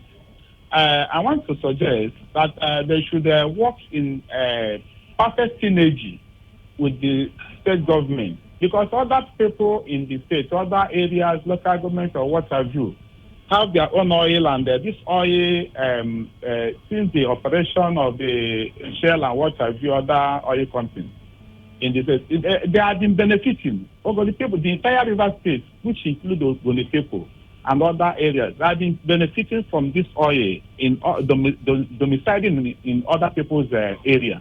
Now that governments want to look into their issue, or Shell want to come in, or any company, I think they should not do anything outside the River State government, because it's all about their own. It's all about the state. It's all about River State, not just Ogoni precisely. But due consideration should be given to them because of what they have suffered over many years. But if they are telling the River State government to keep off, I think it's a kind of trying to separate themselves from River State or separate. I don't know whether they are calling for their own state, because I don't think they can do anything in isolation of River State government. So my suggestion is that they should go to the round table and discuss about how this thing should be done, so that it should favor the entire Ogonians and the entire River State, because nothing they can do outside the River State unless they are on their own. Thank you. London. All right, thank you, London man. Hello, Today 95.1 FM. Good afternoon. Andrew, good morning. Good afternoon. Emeka from Owerri. All right, Emeka. I can't hear you. Go ahead, Emeka. Yeah, thank you, my brother. I don't know, am I permitted to discuss on the last discussion? The discussion of the last discussion. Am I permitted? A lot of things were said in the first half of the show, so... No, the issue of tenure elongation, can I discuss on that? All right, briefly. Okay. You know, most of us will forget so quick and so easy. The kind of politics that we are playing in Nigeria. That in every rumor, there may be evidence of truth in it too. I don't know, because sometime last year, before the election, I don't know if you remember, there was one senator that wanted to contest then in the north, where they were interviewing, journalists were interviewing, why are you going to Senate? He said his mission of going to Senate is to make a Buhari last president. I don't know if you still understand that. It happened last year. A senator said he's going to Senate to pass a law that will make Buhari a last president of Nigeria. I don't know if I forgot it. So this rumor that just came out recently about tenure elongation. I don't know. Maybe I can't understand. But let's wait and see. All right. Thank you. Thank you. All right. Thank you very much. That's a listener of the show from Owerri. All right. Then trying to make his contribution on what we had from the first half of the show. But now we're looking at the OML 11 in Rivers State here, and what you think about the situation on the ground. Shouldn't the government have a rapport with the people before taking the decision that they are already taking? Hello to 95.1 FM. Good afternoon, Andrew. Good afternoon. This is Prince aka Truth Vita, community. All right, go ahead. Andrew, ironically, in River State, this is a administration. When OG was shared by Obasanjo, all the youth in Ogoni. And what is the cause? Oil. I don't know if you remember during the time of Abacha, who made disaster. Even the chief died. One of it is still oil. You see, Ogoni cannot do anything alone.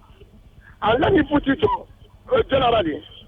Every part of River State here, 85% of River State has oil well. Even my own community. So when Shell or Ogoni people are shouting, we can do this, we can want to do this. The oil, like somebody said, in River State, in other community and local governments. Ogoni is also a beneficiary. Remember that the same Ogoni that is shouting now, if you can, they are talking about Sarajevo. Sarajevo was made an administrator of Bonny at the age of 24 in order to protect these oils. That belongs to him. Oh, you could listen, read a book written by Alexander Madebo. The history of Ogoni and what about the oil. This oil was handed over to Sarajevo. When China demanded for this oil, Ojuku said no, that it doesn't have oil. Oil belongs to the community that owns it. Sarajevo brought the people and agreed with them that he didn't let him be a federal commissioner. And at the end of the day, you cannot eat a cake and have it.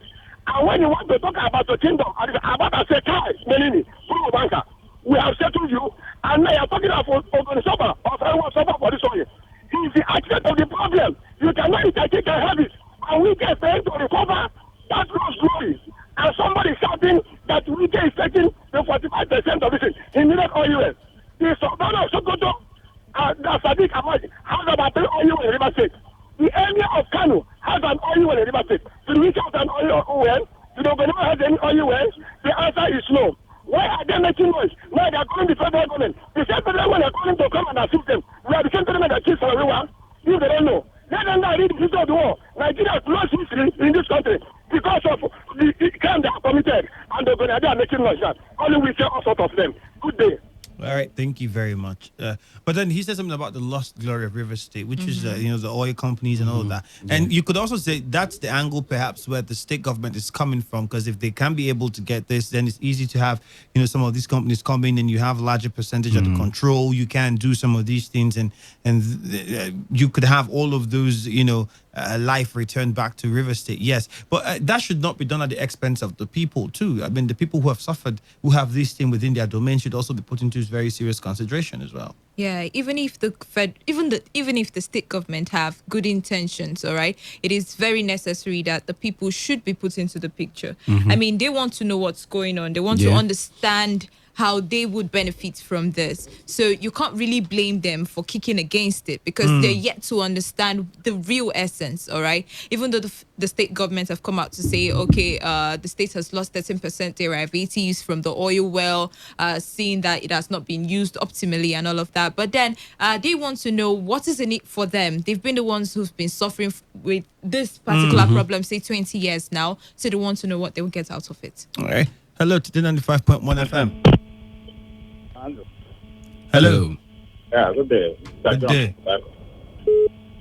Yes, concerning the OML 11, I want to ask, there were issues initially that made the oil well to be shut down by the Ogoni people. Have those issues been resolved by anybody, whether federal or state government? I'm asking. Okay, and that's what the people are also saying, that those issues should be settled properly. Yes, that is the proper thing. You don't just jump in. You want to invest. How will you be investing when something is still in dispute? You have to sit down and resolve those issues with the people. Some people have died because of this oil well we're talking about. Some people have been sent on exile because of these oil wells. And now you want to invest in that kind of place. You have to first settle those issues, those pending issues, before you put in your money there. I'm just seeing this thing as a waste of money, reverse state money. Because by the end of the day, when you don't have peace, how will you operate in such an environment? So I'm still saying it tomorrow, that for anything to happen in that area, the people have to be carried along. Very important. There is no way you can do without them. Even if you bring all the army, all the police, you can't drill oil there. Because federal governments have tried it and they couldn't even succeed. So it's a very sensitive issue. As they have to sit down with the people and chart the way forward, or else they are just wasting their money investing on disputed oil wells. Thank you very much. All right, thank you very much. Hello, Today 95.1 FM. Good afternoon. Yeah, good afternoon, my brother. You're welcome. Yeah, my name is Engineer Endurance Elewa, aka something must kill a man. All right. Tell us what can kill a man this time. Yes, I greet your colleagues in the house. Yes, Mr. Andrew, let me just tell us one thing now. The federal government tried it, according to what my brother said, concerning the oil wells in Ogoni. They did not succeed. I believe that the state government partnered with the Ogoni people. And let us not just forget that now, not the federal government that is coming. The state now is involved. And I want to tell you, before the oil was shut down, there was some certain issues. And as it stands now, people have been asking, have that issues been resolved? Which could be no. But I'm telling you, I am quite sure for the governor, the number one citizen of the state, or for River State government, to say that they want to now, my brother, I want you to quote me and quote the state government that everything that is supposed to be on ground, they will make sure that everything must be on ground before ever. Now, when you say Shell should not come, which people do you want to come? The government must tell you what they want to do, then they will still go for a rank table discussion, then you will tell them the condition you want them to. But I'm telling you that as long as the state government is involved now, not the federal government, everything will work in successfully. That is what I just want everybody to bear in mind. Thank you very much. All right, thank you very much. Hello, Today 95.1 FM. Hello. Andrew, good afternoon. Good afternoon. Yeah, my name is Steve Mbo. I'm calling from Port Harcourt. All right, Steve. Let's join and sharing these opinions for the development of Nigeria and Ogoni now. My concern is that people who are coming up now to say government is not doing well, we find out that most of them, their children are on state scholarship. They are having a lot of they are contractors and have scholarship from Shell. Shell gives scholarship to most of the students in this other local government. In my community, I don't know how many child, I don't know how many of the students on scholarship, but we are all bearing community. So this I think, so the few individuals who benefit from this share, one way or other, anything that has to come to do with the masses, to benefit the masses, they always, before you open the mouth, they will say a lot of things, condemn the whole issue, because they know they are benefiting from it. I suggest that government has come up with this proposal. I don't know where I don't know, but before the man come up with this, he must have had a lot of input from both within and outside Ogoni and even River State, even the federal government. Everybody has been put an input. So based on input, the man don't just come and make that out of open broadcast to the whole world. It's for them now to look, governor, because one thing that we have to respect his authority. When there's crisis, like they go to the village already, I have to come down from the vehicle and watch from distance before I was allowed to enter. Army is everywhere in Ogoni now. So how come the army is there? The army they are there because of something happened. And Ogoni people were calling that government did not do anything, Ogoni is killing themselves, they are dead. The people that have come out, Ogoni and the governor and the rest of the federal government have got Ogoni now, so let's security. The man has come out and said, no, whatever, if there's problem, who are you going to call? You are talking about road, this and that, hospital and this. Who is going to do those things? It's still the government that does it. Let us allow the government to partake. Government is not an onlooker. Let us not collaborate with the government, sir, or as government, please. This step you are taking, how is it going to benefit us? How do we benefit? Because we are suffered. People have died. People have lost their lives. Let us look at this. Put it black and white on every blessed boy on the round table. Not become like stand now. Next week, chiefs will come say, oh, they are in control. The other person say, oh, I'm in control. Like that. Factions here and there, and you cannot get something. Let them come together and parley with the governor, and let us get peace out of this place. Thank you very much. Thank you very much. Good afternoon, Today 95.1 FM. Andrew. Yeah, you're welcome. Yeah, God bless you. Let me remind you of one thing now. You see, some of us don't know where the rain started to beat us, and also we don't know how the rain ended. Now, this government has come up, like my brother said, to get something palatable to everybody. It's going to be shouting. And someone is telling that the federal government are very quick, they didn't do it. This is that my father said, any man that is a little solo man, what he's looking for is 50. I am telling you, when you want to know that every woman is a lion, let her catch you in her husband's bed. Then you know that small woman is a lion. And people think that if federal government tries, they couldn't do it. No. If the river says shout and cry, not Ogoni. If it's left Ogoni alone, nothing will happen. If you go to other countries, see IPOB, demonstrating, fighting here and there. How many people are fighting outside the country because of Ogoni? The answer is no. It's because of river says, so somebody saying that federal government tries, they do something. Not because of federal people, it's because of river state people. And they're going to benefit from the shower that's coming from river state. Now, let me stay alone. Let me tell you. This can also come. And the Russian situation is a Russian approach. People on the field that it is only them down. When this since you don't want to sell, the settlement has come, you know how to discuss, and we cannot destroy Ogoni because we is part of Ogoni. We is River State. River State is Ogoni. But another that can destroy without caring because what is come home. And Ogoni, I see a brother who want to set up a project that will bring employment. Now look at the ordinary money they're calling for weekend operation thinking, bring security.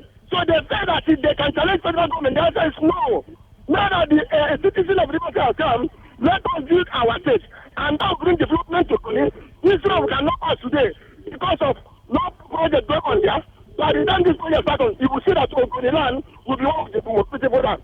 But if they release the government to come, I am telling you they are going to regret it. And nothing will happen. Okay, thank you very much for your thoughts.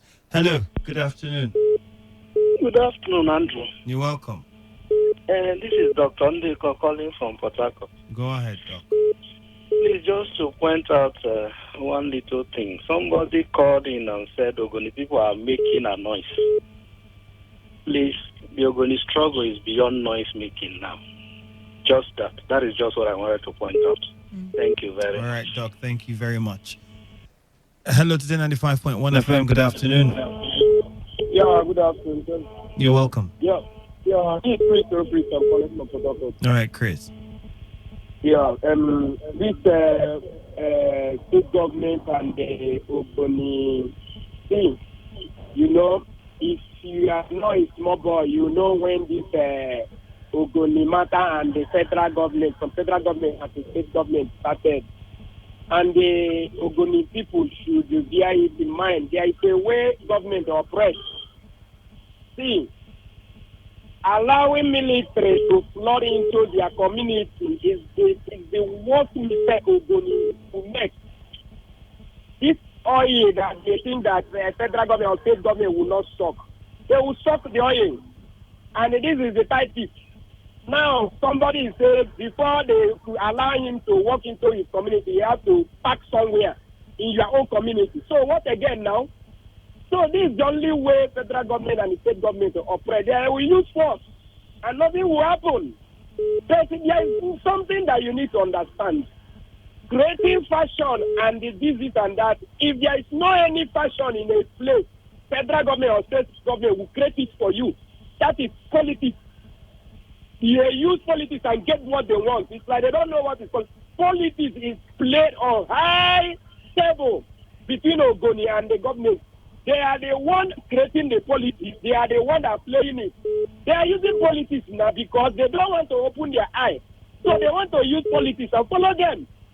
What do they think that is politics now? Politics is this thing that they are doing. And very soon, they will pursue everybody from that community with the military. They will start talking the oil. What will happen? Nothing will happen. That is how federal government or state government to operate. So if you are dealing with federal government or state government, you have to use their wisdom. Be together. Yes, now they have divided them. That is what we call divide and rule. So they will use this political this. They will create Mossad. They will create Kaitoke. They will create this. They will create that. At the end, when they hear Unudum from that village. All right. Thank you very much. You made your point. Thank you. We have to let you go at this point. And this is where we wrap things up on the show. Thank you all for being very faithful and loyal to listening. And thank you for the contributions you also made as well. Bolu, thank you. Thank you very much. Thank you. And Andrew, I wish I could say Andrew, thank you. Andrew, thank you. Thank you very much. We have to wrap things up. Your news update is next. Tomorrow we'll also do another interesting edition of Today's Hustle. Stay tuned. every day, every hour. When the big stories break, depend on our 24-hour news team to bring you the latest. Today, 95.1 FM.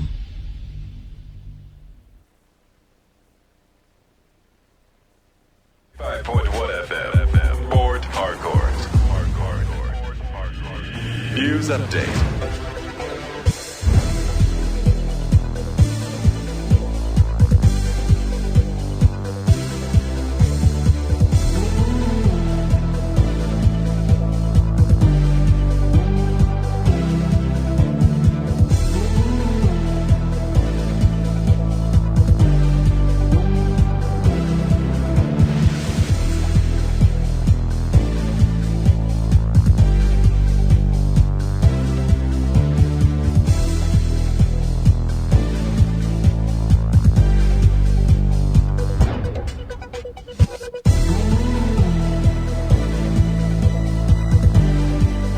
Good afternoon, and here is the news update on Today 95.1 FM. I am Ifeemi Andrew. The Ministry of Foreign Affairs has revealed that the outcome of the talks between President Buhari and his host President Cyril Ramaphosa during the scheduled visit to South Africa would determine if there would be further evacuation of Nigerians from the country. The federal government had last month commenced the evacuation of Nigerians from South Africa following xenophobic attacks on them and other Africans. The evacuation was, however, suspended ahead of President Buhari's 3-day visit to South Africa this week. And the former First Lady of Kogi State, Aisha Abubakar Audu, has formally joined the Kogi State governorship election. Audu hails from Kogi East, is among the 3 female candidates on INEC's final list to contest November 16 gubernatorial election, with Suleiman Ozigi from the Central Senatorial District is running mate. According to a statement from her media office, Audu is contesting on the platform of the Young Progressives Party YPP. The former First Lady, who would soon commence political activities across the 3 senatorial districts of the state, said her decisions to contest on YPP's platform was informed by the party's grassroots support and ideology, adding that the political structure of her late husband, Prince Abubakar Audu, would be incorporated into the party to drive the vision of the state. And now the Nigerian Army says it has stepped up operations nationwide to ensure a peaceful and conducive atmosphere for citizens and residents during the Ember months. The Army Operations Media Coordinator, Colonel Aminu Iliasu, disclosed this in a statement in Abuja. Iliasu also stated that troops in the various operational theaters across the country have, in line with the resolve of Chief of Army Staff Lieutenant General Tuko Buratai, continued to decimate and frustrate the activities of criminal elements nationwide. He further disclosed that the Sector 3, supported by the Air Task Force of the Operation Lafia Dole, had successfully repelled an attack on Gubio in Borno between Sunday and yesterday. According to him, 2 insurgents were neutralized during the encounter. 51 civilians held hostage by the criminals rescued, while 1 gun truck, 2 AK-47 rifles, and 1 anti-aircraft gun were also recovered. And now, Speaker of the House of Representatives, Honorable Femi Gbajabiamila, has inaugurated the chairman, deputy, and members of Standing Committee of the House. Each of the committees have between 30 to 40 members of the House, which is peopled by 360 elected members. The committee is basically saddled with the responsibility of oversighting the ministries, departments, and agencies, MDAs of government. Meanwhile, here in the state, the Rivers State House of Assembly has reiterated its commitment to resolve the issues raised in the petition by Ogbele, Oshugboko, and Obumeze communities, now the East Local Government Area, against the Niger Delta Petroleum Resources, NDPR. Chairman of the ad hoc committee, Major Jack, gave the assurance after a meeting with leaders of the communities who raised the petition. Jack said the committee will listen to other communities before inviting the management of NDPR to reach a common ground with their host communities and other to restore peace and development. Speaking on behalf of the communities, Eze of Opata Kingdom, King Felix Otuarikbo, said their focus is to avoid any form of crisis and for NDPR to be committed to the agreement reached with the communities. Correspondent Victor Zema reports that Ogbele, Oshugboko, and Obumeze communities in the East Local Government Area of Rivers State are asking the Niger Delta Petroleum Resources Limited to come up with a new memorandum of understanding that would better the lives of their host communities. And on the foreign scene, the World Bank has appointed Shubham Chowdhury to succeed Rashid Ben Masoud, who completed his term recently as the new country director for Nigeria. A statement issued by the World Bank Senior Communications Officer in Nigeria today in Abuja said Chowdhury assumed office on Tuesday. In his new position, Chowdhury's top priorities would be to lead the strategic dialogue with government, development partners, and other key stakeholders. He would also help to develop and implement the new country partnership framework and provide customized solutions and policy advice to Nigeria. And that's it on the news update for the hour. Thank you for your time, and bye-bye for now.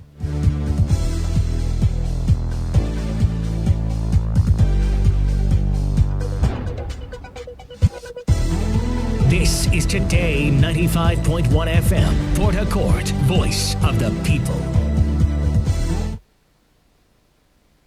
Port Harcourt, are you ready? Today 95.1 FM, the voice of the people. What a goal! Hangs it up for Ronaldo. Oh my God! Experience the glorious goals rush. The heated verbal jabs and even moments of madness. Experience the sensational swings, strokes and shots. The moments of victory and despair. Experience lights out on a majestic night in Singapore and a whole lot more. On your premium talk news and sports radio station. Today, 95.1 FM, Port Harcourt. Listen to Sports Attack every weekday from 7:30 a.m. and Today Sports Live after the news update at 3 p.m. Stay tuned on Saturdays and Sundays for a bumper edition of Today Sports Live from 1 to 6 p.m. Experience sports in its entirety on your premium talk news and sports radio station. Today, 95.1 FM, Port Harcourt. Hello, my name is Kanu Wanko, aka Papilo. For the latest and trending sports stories, always listen to Today Sports Live on Today 95.1 FM Port Harcourt. You know, there are a few areas that define a man, like sports. I think we can live with that.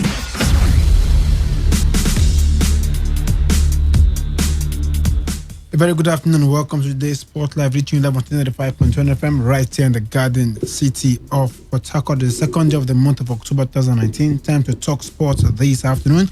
And of course, the guys are very much in the building this afternoon. My name is Emmanuel Chibuzo. I am the top striker and I have Emeka Jena very much in the building. Emeka, welcome to the show. Good afternoon, top striker. Good afternoon to the fans out there. Always a pleasure to be here. Lots of stories to talk about today. And of course, someone said Nigeria did not go to the World Athletics Championships. Is it true? Emeka did not go. Finally, I think they didn't go. Finally, just want to. Don't worry, the medals are coming. Where? From Toby Amuso. The athletics are not there. No, Toby Amuso. The 100 meter hurdles and long jump. It's a Brume, our girl. The para athletes are not there. Don't worry. These two I mentioned, they will not disappoint us. Are they going if two of them disappoint us, then we are finished there. We are done. I also have reliable Reliance. Welcome to the show. It's great to be here. The World Champion. I think it has been amazing, at least perspective. For the ones that are getting the medals. But for us, I think it's a sorry story, no doubt. But it's great to be here, Top Striker. Greetings to everyone. Wisdom Obina, welcome to the program.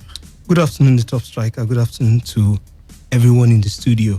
For me, it's just a normal thing. It's how it is when we go out for these big tournaments. Mediocrity. If it's not Africa, we don't really expect too much. Sometimes if it even becomes a big surprise, if we end up picking maybe a good silver medal. Final service, celebrate semi-final. I tell you, brother. It's a shame. Things have gone too bad for us. It even cost semi-finals to even win hit one. To make it to this, just to win hit one. It's an achievement. We celebrate it. The sports minister will go on Twitter and be celebrating it, I tell you. And of course, the program is highly interactive this afternoon. Of course, we have boxing on the show. Tyson Fury's readiness for that rematch against Deontay Wilder come February. He's still recovering from the injury suffered in that bout against Otto Ward. In Super Eagles, General Ross says Tammy Abraham and Fikayo Tomori are not in his plans for now. Champions League, of course, makes a return as well. We saw a massacre last night in London. Tottenham saw the bitter side of Bayern Munich, and of course, it took a former Arsenal player to deal them that blow right there at the new Tottenham Stadium. And of course, for SMS and WhatsApp, the phone numbers are 0817 0701 9339 0701 9339 for SMS and WhatsApp. We shall be opening the phone numbers at some point for you to get your opinions live on the show. Can you call it? Tweet at me at Emmanuel9001 at Emmanuel90001. You can equally copy at Emeka Dena. Equally, you can copy at Reliable Relive for us to get your opinions real time on the show this afternoon.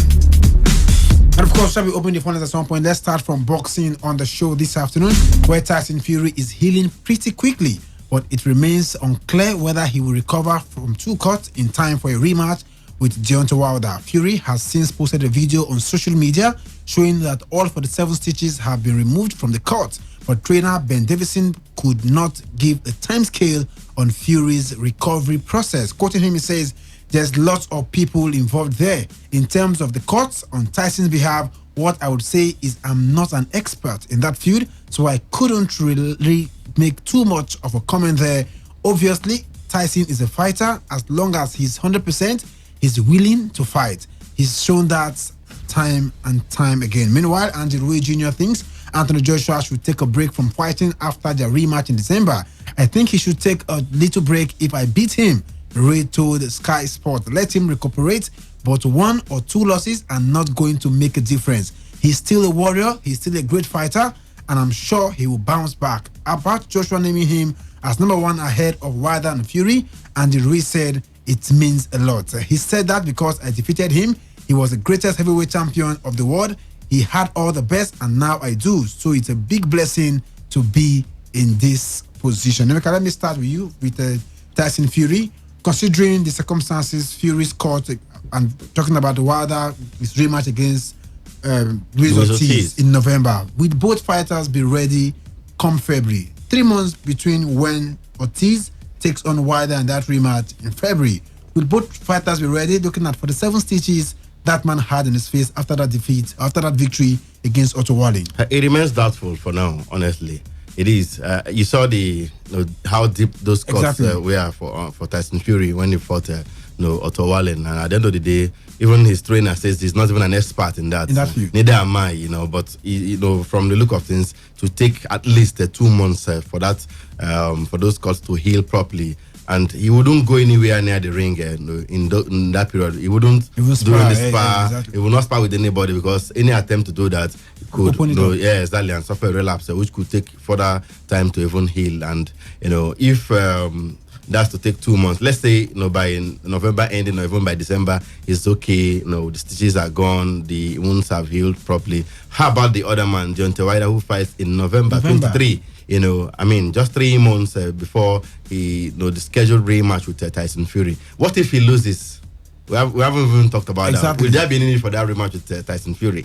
What if he wins and even if he wins, 3 months, will it be enough for the kind of publicity we need for that rematch? We saw what happened the first time. It didn't gain the kind of publicity expected of a match of that magnitude. First, because Tyson Fury was just coming back, fought just 2 nobodies, and had to take up that big fight against Deontay Wilder. We didn't expect that fight to be that exciting. A lot of people thought Wilder was going to beat Fury easily, and somehow it ended in that controversial draw. Now the world wants that fight to be settled. Now we need some time for that fight to be properly publicized. Media tours in America, in the UK, because as the Fury is from UK, they should come to UK to publicize that fight, even if it will happen in the United States. So at the end of the day, I think the most likely possibility will be that the fight will be postponed maybe by a further 1 or 2 months, say by March or April next year, instead of the original date of 22nd of February. Does anyone think so too? The possibility of that bout not taking place in February? I think it's looking that way, Top Striker. Sometimes I feel these money men, that's the big promoters and all that, they find a way to put out these theories together, so it could actually favor them, because the more we as fans long for this fight, the more money they make. the more fighters they have in between too, great. Because if this fight happens, one of them might become some kind of history for the time being. One of them might be relegated to the background for some time. That's in terms of followership and the facts or the taste of fans for that particular for that particular boxer. So I think for me, it might not happen. If you look at the circumstances now on the cards, it's clear that that fight might not be. It definitely might happen next year. That's in 2020.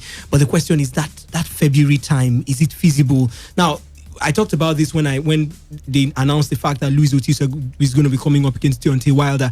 Even if you take out the injuries inflicted on Tyson Fury, it will be sort of a difficult task, to ask a Deontay Wilder who goes up against a Luis Ortiz, who the last time they came up against each other, it was a big one. The man pushed him all the way, talking about Luis Ortiz. Who knows what is going to happen? The damages to his body. You might not even see cuts, but I tell you, the punches are going to land in some places that he might need some time to recuperate. And not two opponents are the same too. He might also need some time for preparation. So for me, I think February, not feasible for now. But let's see, maybe, just as Emeka said, by April, May, that same year, they might decide to actually still go on with that bout. Reliance, does Joshua need a break from boxing, as suggested by Andy Rui Jr.? Well, I think he made that statement on the basis that if he gets to beat Anthony Joshua, honestly, it might be a great disturbance, more like to his morale. He might bring him down a little bit psychologically for him to suffer back-to-back defeat to the same man. Now, the world are eager to see how Joshua will be able to get his belt back from Andy Reid Jr. The world are waiting for the December 7th bout, rather. So if anything happens otherwise and then Joshua gets defeated again, that is on the premise that makes Andy Reid Jr. to say he may need to take a break. But if he asks me, 2 losses doesn't really call for a break, for a boxer. There have been records of many boxers who have goes on to, have a couple of losses, about 5, 3 and the likes. And it's safe to say that he hasn't had so many bouts under his belt as well. You mean Anthony Joshua himself to take a break from the sport? Well, yeah, it's also safe to make such conclusion as well, because now before now we're talking about the bigger bouts, involving him and the likes of Tyson Fury, and these are Deontay Wilder and the like. So these bouts are still left to be seen whether they will come to the light of the day, depending on the outcome of the December 7th bout. So Anthony Joshua, for me, has not really, pommeled the world of boxing that much. Yeah, he had 3 belts to his, to his name before now, and then he was a champion and the likes. But to pommel the world of boxing, to amass great a number of bouts that will make him think of a break after the bout, between whatever the outcome is, between him and the Rui Jr., I don't think it's needed at the moment. Emeka, do you agree with Joshua that Rui should be placed above Wilder and Fury in the heavyweight category? No way. Just because he beat him doesn't make him rank above even Tyson Fury that doesn't have a belt right now, or even Deontay Wilder, the bronze bomber who has the WBC strap.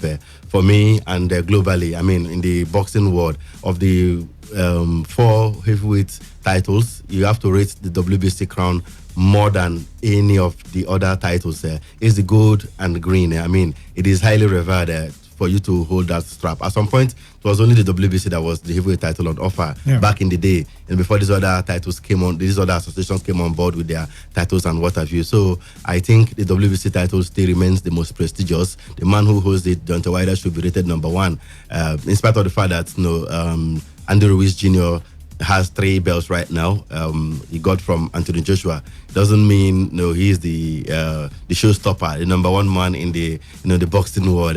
Rankings might say so, perhaps from different organizations, but come on, globally we all respect what Deontay Wilder has done so far in his career. The way he has taken out his opponents, his record and what have you, and we are still looking forward to that rematch between him and Tyson Fury. I think he's the number 1 man in the game right now, not Andy Ruiz Jr., not even Anthony Joshua, not Tyson Fury.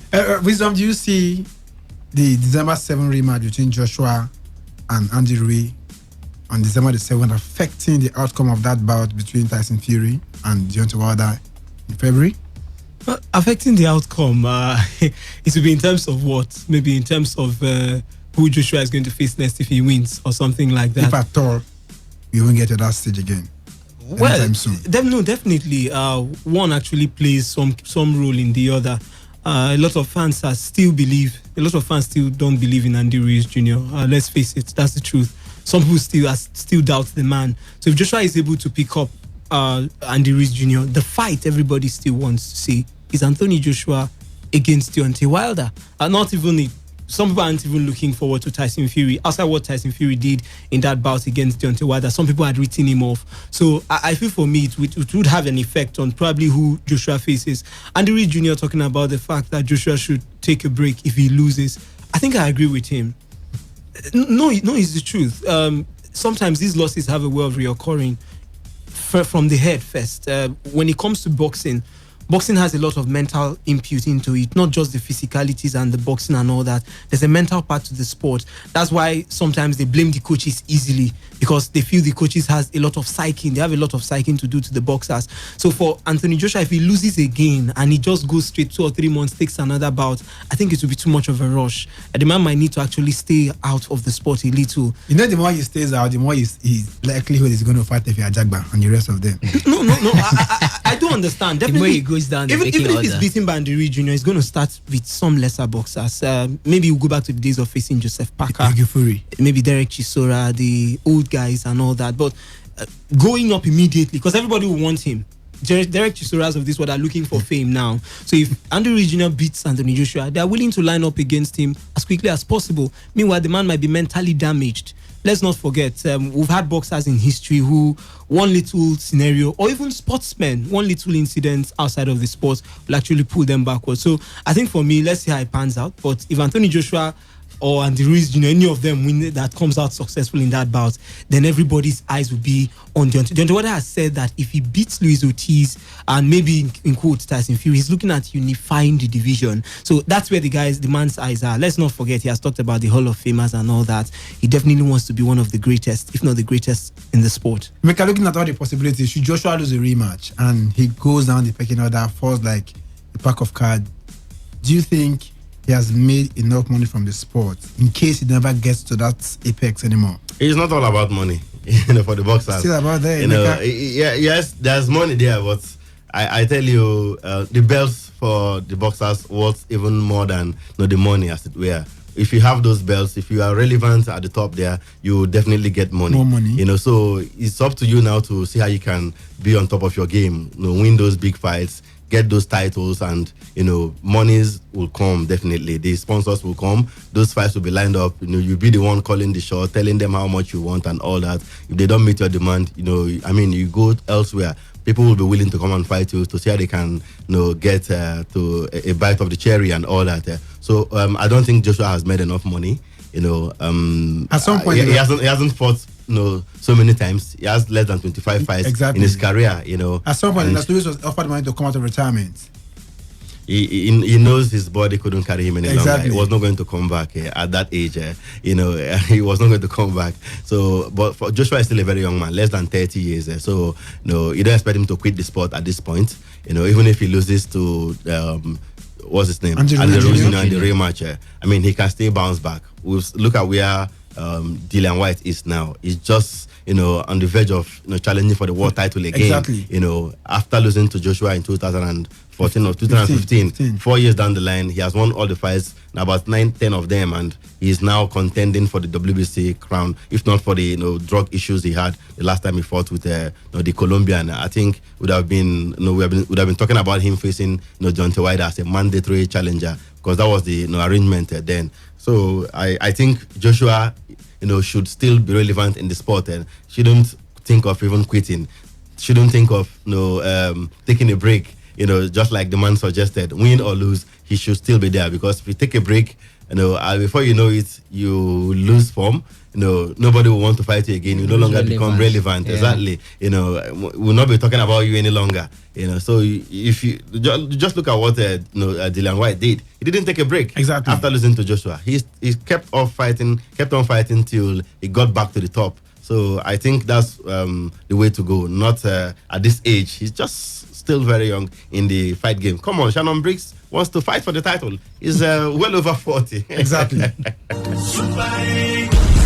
No And of course, in the camp of the Super Eagles of Nigeria, where Super Eagles head coach General has declared that Chelsea players Tammy Abraham and Fikayo Tomori are not currently part of his plans. Abraham, who is 21 years of age, is eligible for Nigeria through his father and has been capped twice by England in friendlies and at youth levels. Tomori is also 21, has 15 caps for the England under-21 teams, but has previously said he could play for Nigeria as is eligible through his parents. Quoting Gunnar, he said they are both interesting players, but we have made our immediate plans without Tammy Abraham and Fikayo Tomori. They are not interested in discussing the international options at the moment, and we need to respect that. Tomori is a very good friend of our player, Olaino, former ex-Chelsea player as well, and he said he does not want to discuss this for now. We have to focus on what we have and not lose focus about what people say all the time. The words right there by General. Wisdom, let me start with you. Good one by General, or do you think he's just trying to give the media what to say? Well, first, I think he knows that he's not going to get them at this point in time. The two young men are, in my words, a little confused now. Your father is telling you, your friends are telling you, go to Nigeria. You'll probably be remembered for a long time if you go there. They will treat you like a legend in the long run. If you stay on in England, at some point they might throw you away. But you're asking yourself, don't we have some people who are still fighting for their time? Even if they give me a decent 6 years or 7 years with the team, I could probably still perform. And it might also boost my chances right here in England, and being a fan favorite might be something. So I think for me at this point in time, there's no point killing yourself over what might not happen.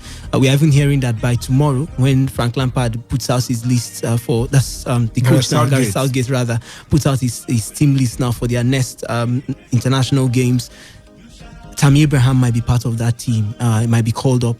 Even yesterday, we're hearing reports that the man is saying if he's called up, he's going to be joining the side. That he never said anything about April. A lot of back and forth going on this one. But we have a lot of players now in the Super Eagles. Let's tell ourselves the truth. We don't have claims over these players.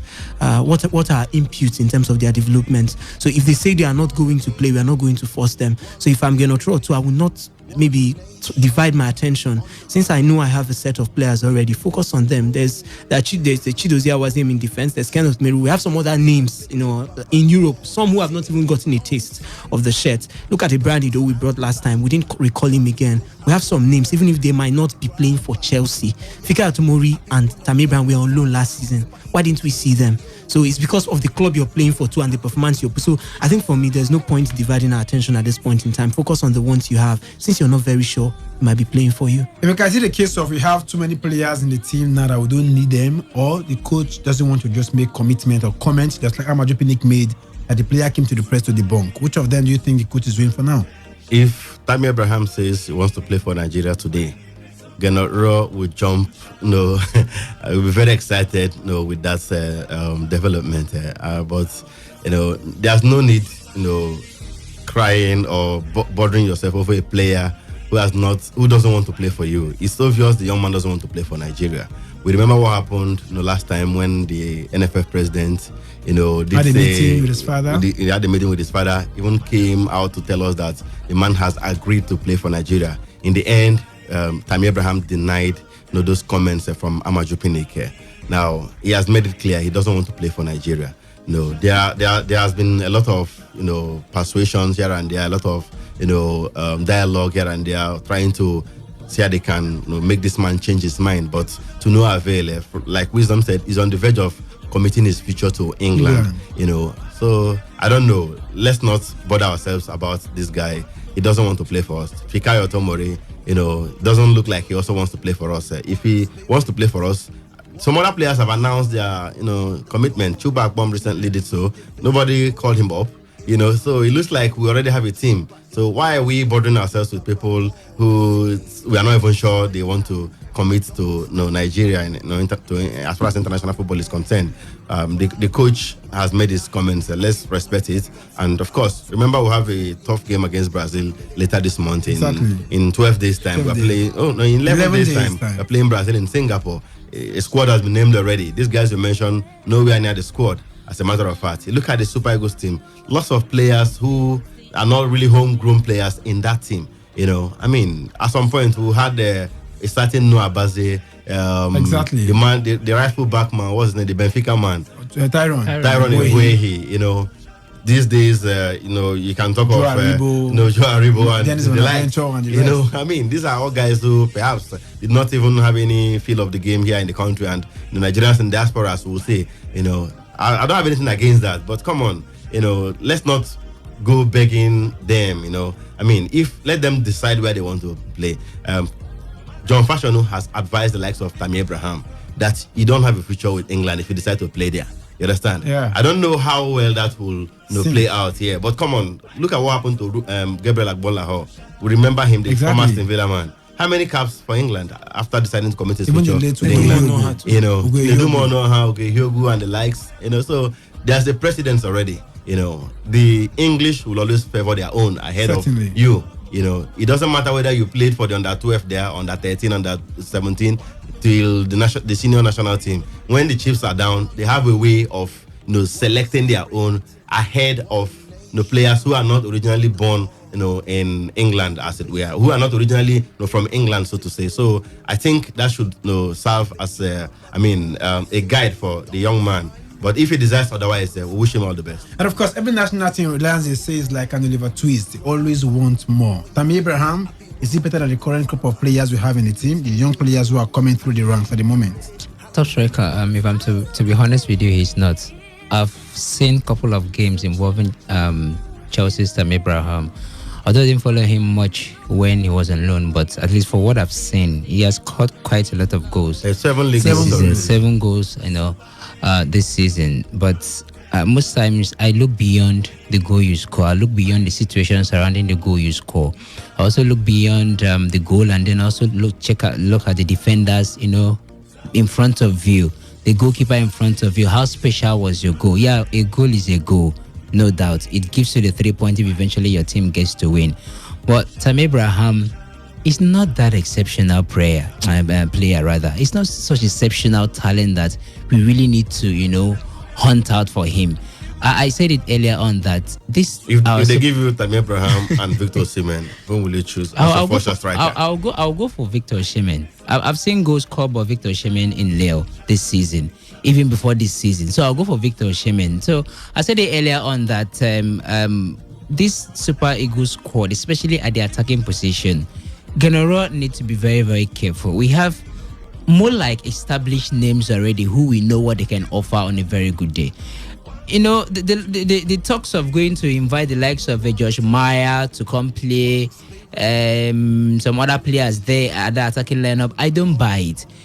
The area we really need to focus on or concentrate on at the moment, we don't have much of that depth at the midfield.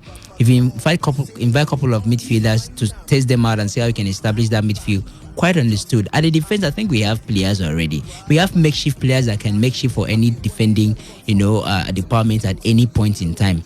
The goalkeeping department is already more like an established story that wouldn't really know who is our top goalkeeper at the moment. So for Tammy Abraham, it's not that exceptional. We should just let him be. If he chooses to play for England, just like Emeka said, good luck to his career. Emeka, you asked him the question. Let me throw it back to you. Tammy Abraham, Osimhen, who you pick?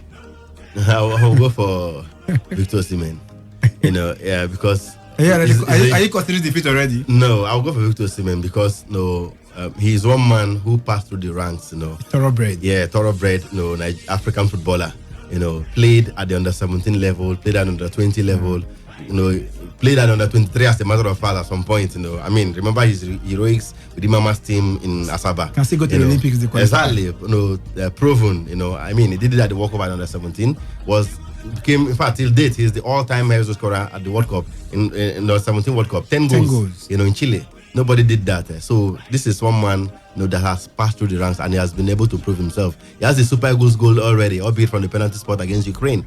You know, so I think I'll go for him. I wouldn't think twice about that. Wizard, what about you? I think I'll go with Victor Osimhen. Tammy Abraham and Victor Osimhen, the same team. One of them will keep the other on the bench. So if Victor Osimhen, who has tested himself in different leagues now, not just the English Premier League. He has tested himself. He's not even been in the Premier League. I mean, in different leagues. Why Tammy has always been in the English Premier League. He's definitely the man. Championship, and the championship, but he has been in England basically. While this other man has gone around at least 2 or 3 Belgium, places. Germany. Exactly, and has tasted the field, knows what it means, and has proven himself in these places. And he has also proven himself with the national team, albeit with the age grade teams. Even the under 23 Emeka mentioned, we saw that he not single-handedly now, but he was very, very instrumental with those goals he scored in bringing us back in that game after we lost the first leg. So I think for me, Victor Osimhen would be the man ahead of Tammy Abraham. Let's not forget, if we want to be honest with ourselves, Tammy Abraham is only having the opportunity he has at Chelsea because Chelsea couldn't sign players. But he's getting the goals. He's getting the goals. If not, Batshuayi would put him on the bench. It's a case of someone brings you to a period of sentiment, and you're now trying to. He's proving himself. Exactly. Now, for how many matches? Just about 7 matches, right? Let's wait and see.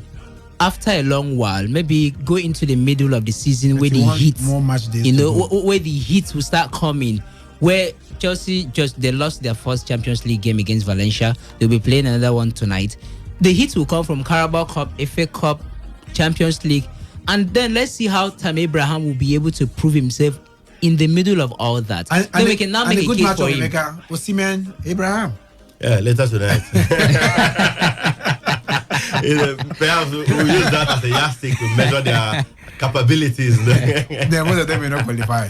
They wait by final. And of course, time to go to the phone lines and get reactions from you. And of course, we told you earlier that man Andy Ruiz Jr. has advised that Anthony Joshua may need to take a break from fighting should he lose that rematch in December in Saudi Arabia. And of course, what do you make about that one? The potential moving of that rematch between Tyson Fury and Deontay Wilder in February. What is the possibility of that match or that bout not taking place? I also told you about the NFL the Super Eagles, where the coach says Tammy Abraham and Fikayo Tomori are not part of his plans. Keep the calls coming through 0817 0000951 and 0810 9510951. Hello, good afternoon. Good afternoon, guys. Simon, welcome to the program. Thank you, Emeka and everybody. Yeah. Good afternoon, Simon. It's great. As for Tammy Abraham, I have said it and let me repeat it. If we can get Abraham a slot to Nigeria's fight, but if Abraham doesn't want to play for us, I don't want us going begging. I thank God for the kind of talent man we have in the fight, especially for his own department. I mean, attacking, go forward, go central, and the wingers we have now. It's just a matter of our coach to use them very well. Now, and Abraham, just as Kashanu has advised him, let him check what happened to others. Then, if we keep on talking, you look at it, Abraham is a superstar. He's not let tested in the beginning. Let him be tested very, very well. And let him know that English striker they have, especially like Kane, he's still very young. He's in the middle 20, either 26 or 2. So, I mean, Abraham doesn't have any space for carrying and after playing one match, that is end. Okay. Thank you so much, Simon. Keep the calls coming through. Hello, good afternoon. Your name on location? Coach Asna, welcome. I think first of all, I have told Tammy all the story, what happened to him when he was in Shooting Wednesday. You know, the young man played for England. At the end of the day, he abandoned Nigeria. He now came back to Nigeria, started moving around from presidency to governors to make a living. That's what he normally do. I think our coach is blessed with a lot of talent now. In fact, this coach is the most lucky coach for all the coaches that have coached Nigeria. The caliber of player he has, he does not need more. For me, he will be thinking how to manage them. We should forget about Tammy Abraham and focus on the game against Brazil. With all the avalanche of stars he has in his gallery, we should use them very well. They don't need to go and bring Tammy. We should allow him, after the rain, we shall count the mile. Thank you and God bless you people. Thank you so much, Coach Asna, for your time on the show this afternoon. Keep the calls coming through 0817 0000951 and 0810951091. Keep the calls coming through. Let's hear from you, your opinion about the issues on the ground. We're talking about that man, Andy Ruiz Jr., advising that Anthony Joshua may need to take a break from the sport should he lose a rematch in that game, in that bout on the 7th of December in Saudi Arabia. And General Ross saying immediate plans does not include Tammy Abraham and Fikayo Tomori. Hello, good afternoon. Yes, good afternoon, Dr. Your name and location, please. I'm recalling from Port Harcourt. Emery, welcome. Yes, I'll be so interested to watch that game today, Leeds versus Chelsea. That is argument stop. I don't know why people too much magnify Tammy Abraham. There's nothing else to end for me, and they will see when he's the type of striker that he knows how to run in between. I mean, come on. You say because people don't watch French and that you watch Chelsea every day and see Tammy Abraham, maybe Mr. Mark, you do something. I don't know. In fact, Nigerians, we should stop doing this thing. Tammy Abraham will regret. You know the likes of Agbola or Amiobi. He will see him. Not the Nigeria. He will see him. Okay. Thank you so much, Unai Emery. Right, and of course, by 5:55, another striker will be on parade talking about Paul Onuachu for his side gang. He'll be up in the Champions League as well later tonight. And of course, we saw Emmanuel Bonaventure Dennis yesterday of scoring a brace and giving the Ronaldo celebration right there at the Santiago Bernabeu. Hello, good afternoon. Hello. Hello, this is Mary from Port Harcourt. This is Emmanuel Chibuzo. Welcome to the program. Okay. Please, to me, there's no need comparing Tammy Abraham with Victor Osimhen. The coach should forget about Tammy Abraham and focus on the talent they have on hand, and be focused and look towards the match that's coming up on the Saturday against Brazil. And forget about Victor Osimhen is far more better than Tammy Abraham. It's just like comparing Messi with Ronaldo. Ronaldo has won trophies in all 3 leagues, but Messi is just the one place winning trophies. So Osimhen has been exposed to 3 leagues and still he had his head above board. And Tammy Abraham is just in 1 point, winning Lawrence. So they are not comparable. Okay. So I go for Victor Osimhen. Okay, thank you so much. You're not comparing them actually. Hello, good afternoon. Hello? We lost that call right there. Of course, let's move to the European scene and talk Champions League football on the show this afternoon.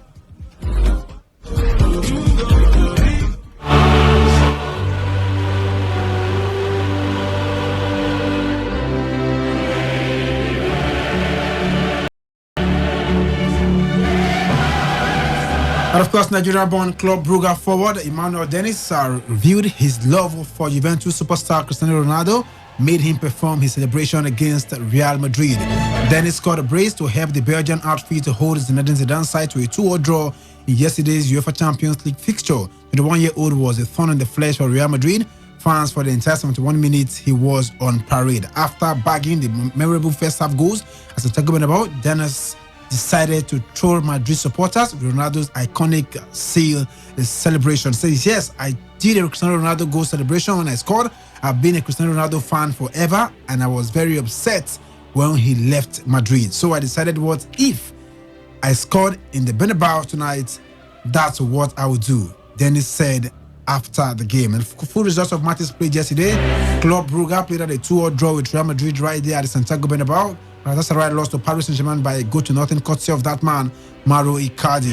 Group B, Red Star Belgrade defeated Olympiacos by 3-1 as Tottenham Hotspur lost 7-2 at home to Bayern Munich. And of course, not forgetting in Group C, Atalanta won Shakhtar Donetsk 2, whilst Man City defeated Dynamo Zagreb by 2-0, courtesy of goals from Raheem Sterling and Phil Foden. And Group D saw Juventus beat Leverkusen by 3-0. Ronaldo among the goals, setting a new record also in that encounter, while Lokomotiv Moscow lost to Atletico Madrid by 0-2 right there. Another Nigerian player on the rise, Emeka last night, becoming the third Nigerian to score against Real Madrid in the Champions League after James Obiora and Yusuf Atonda. Does it matter? It does matter. you know we celebrate these things in Nigeria. Even the British press celebrates their own players. That is mediocrity. The British press celebrates Jadon Sancho for everything he does in Germany. So we have to hype our own. Brilliant performance from the young man, 21 years of age. I think he played in the last game against Ukraine. Yes, he did. Bonaventure. He's also a part of the under-23 side, as a matter of fact. Good one for our players to play at that level. That's the most interesting part.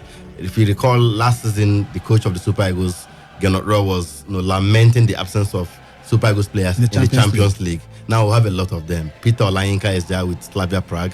Bonaventure Dennis, Onuachu, the Super Eagles man as well with Genk over there in Belgium.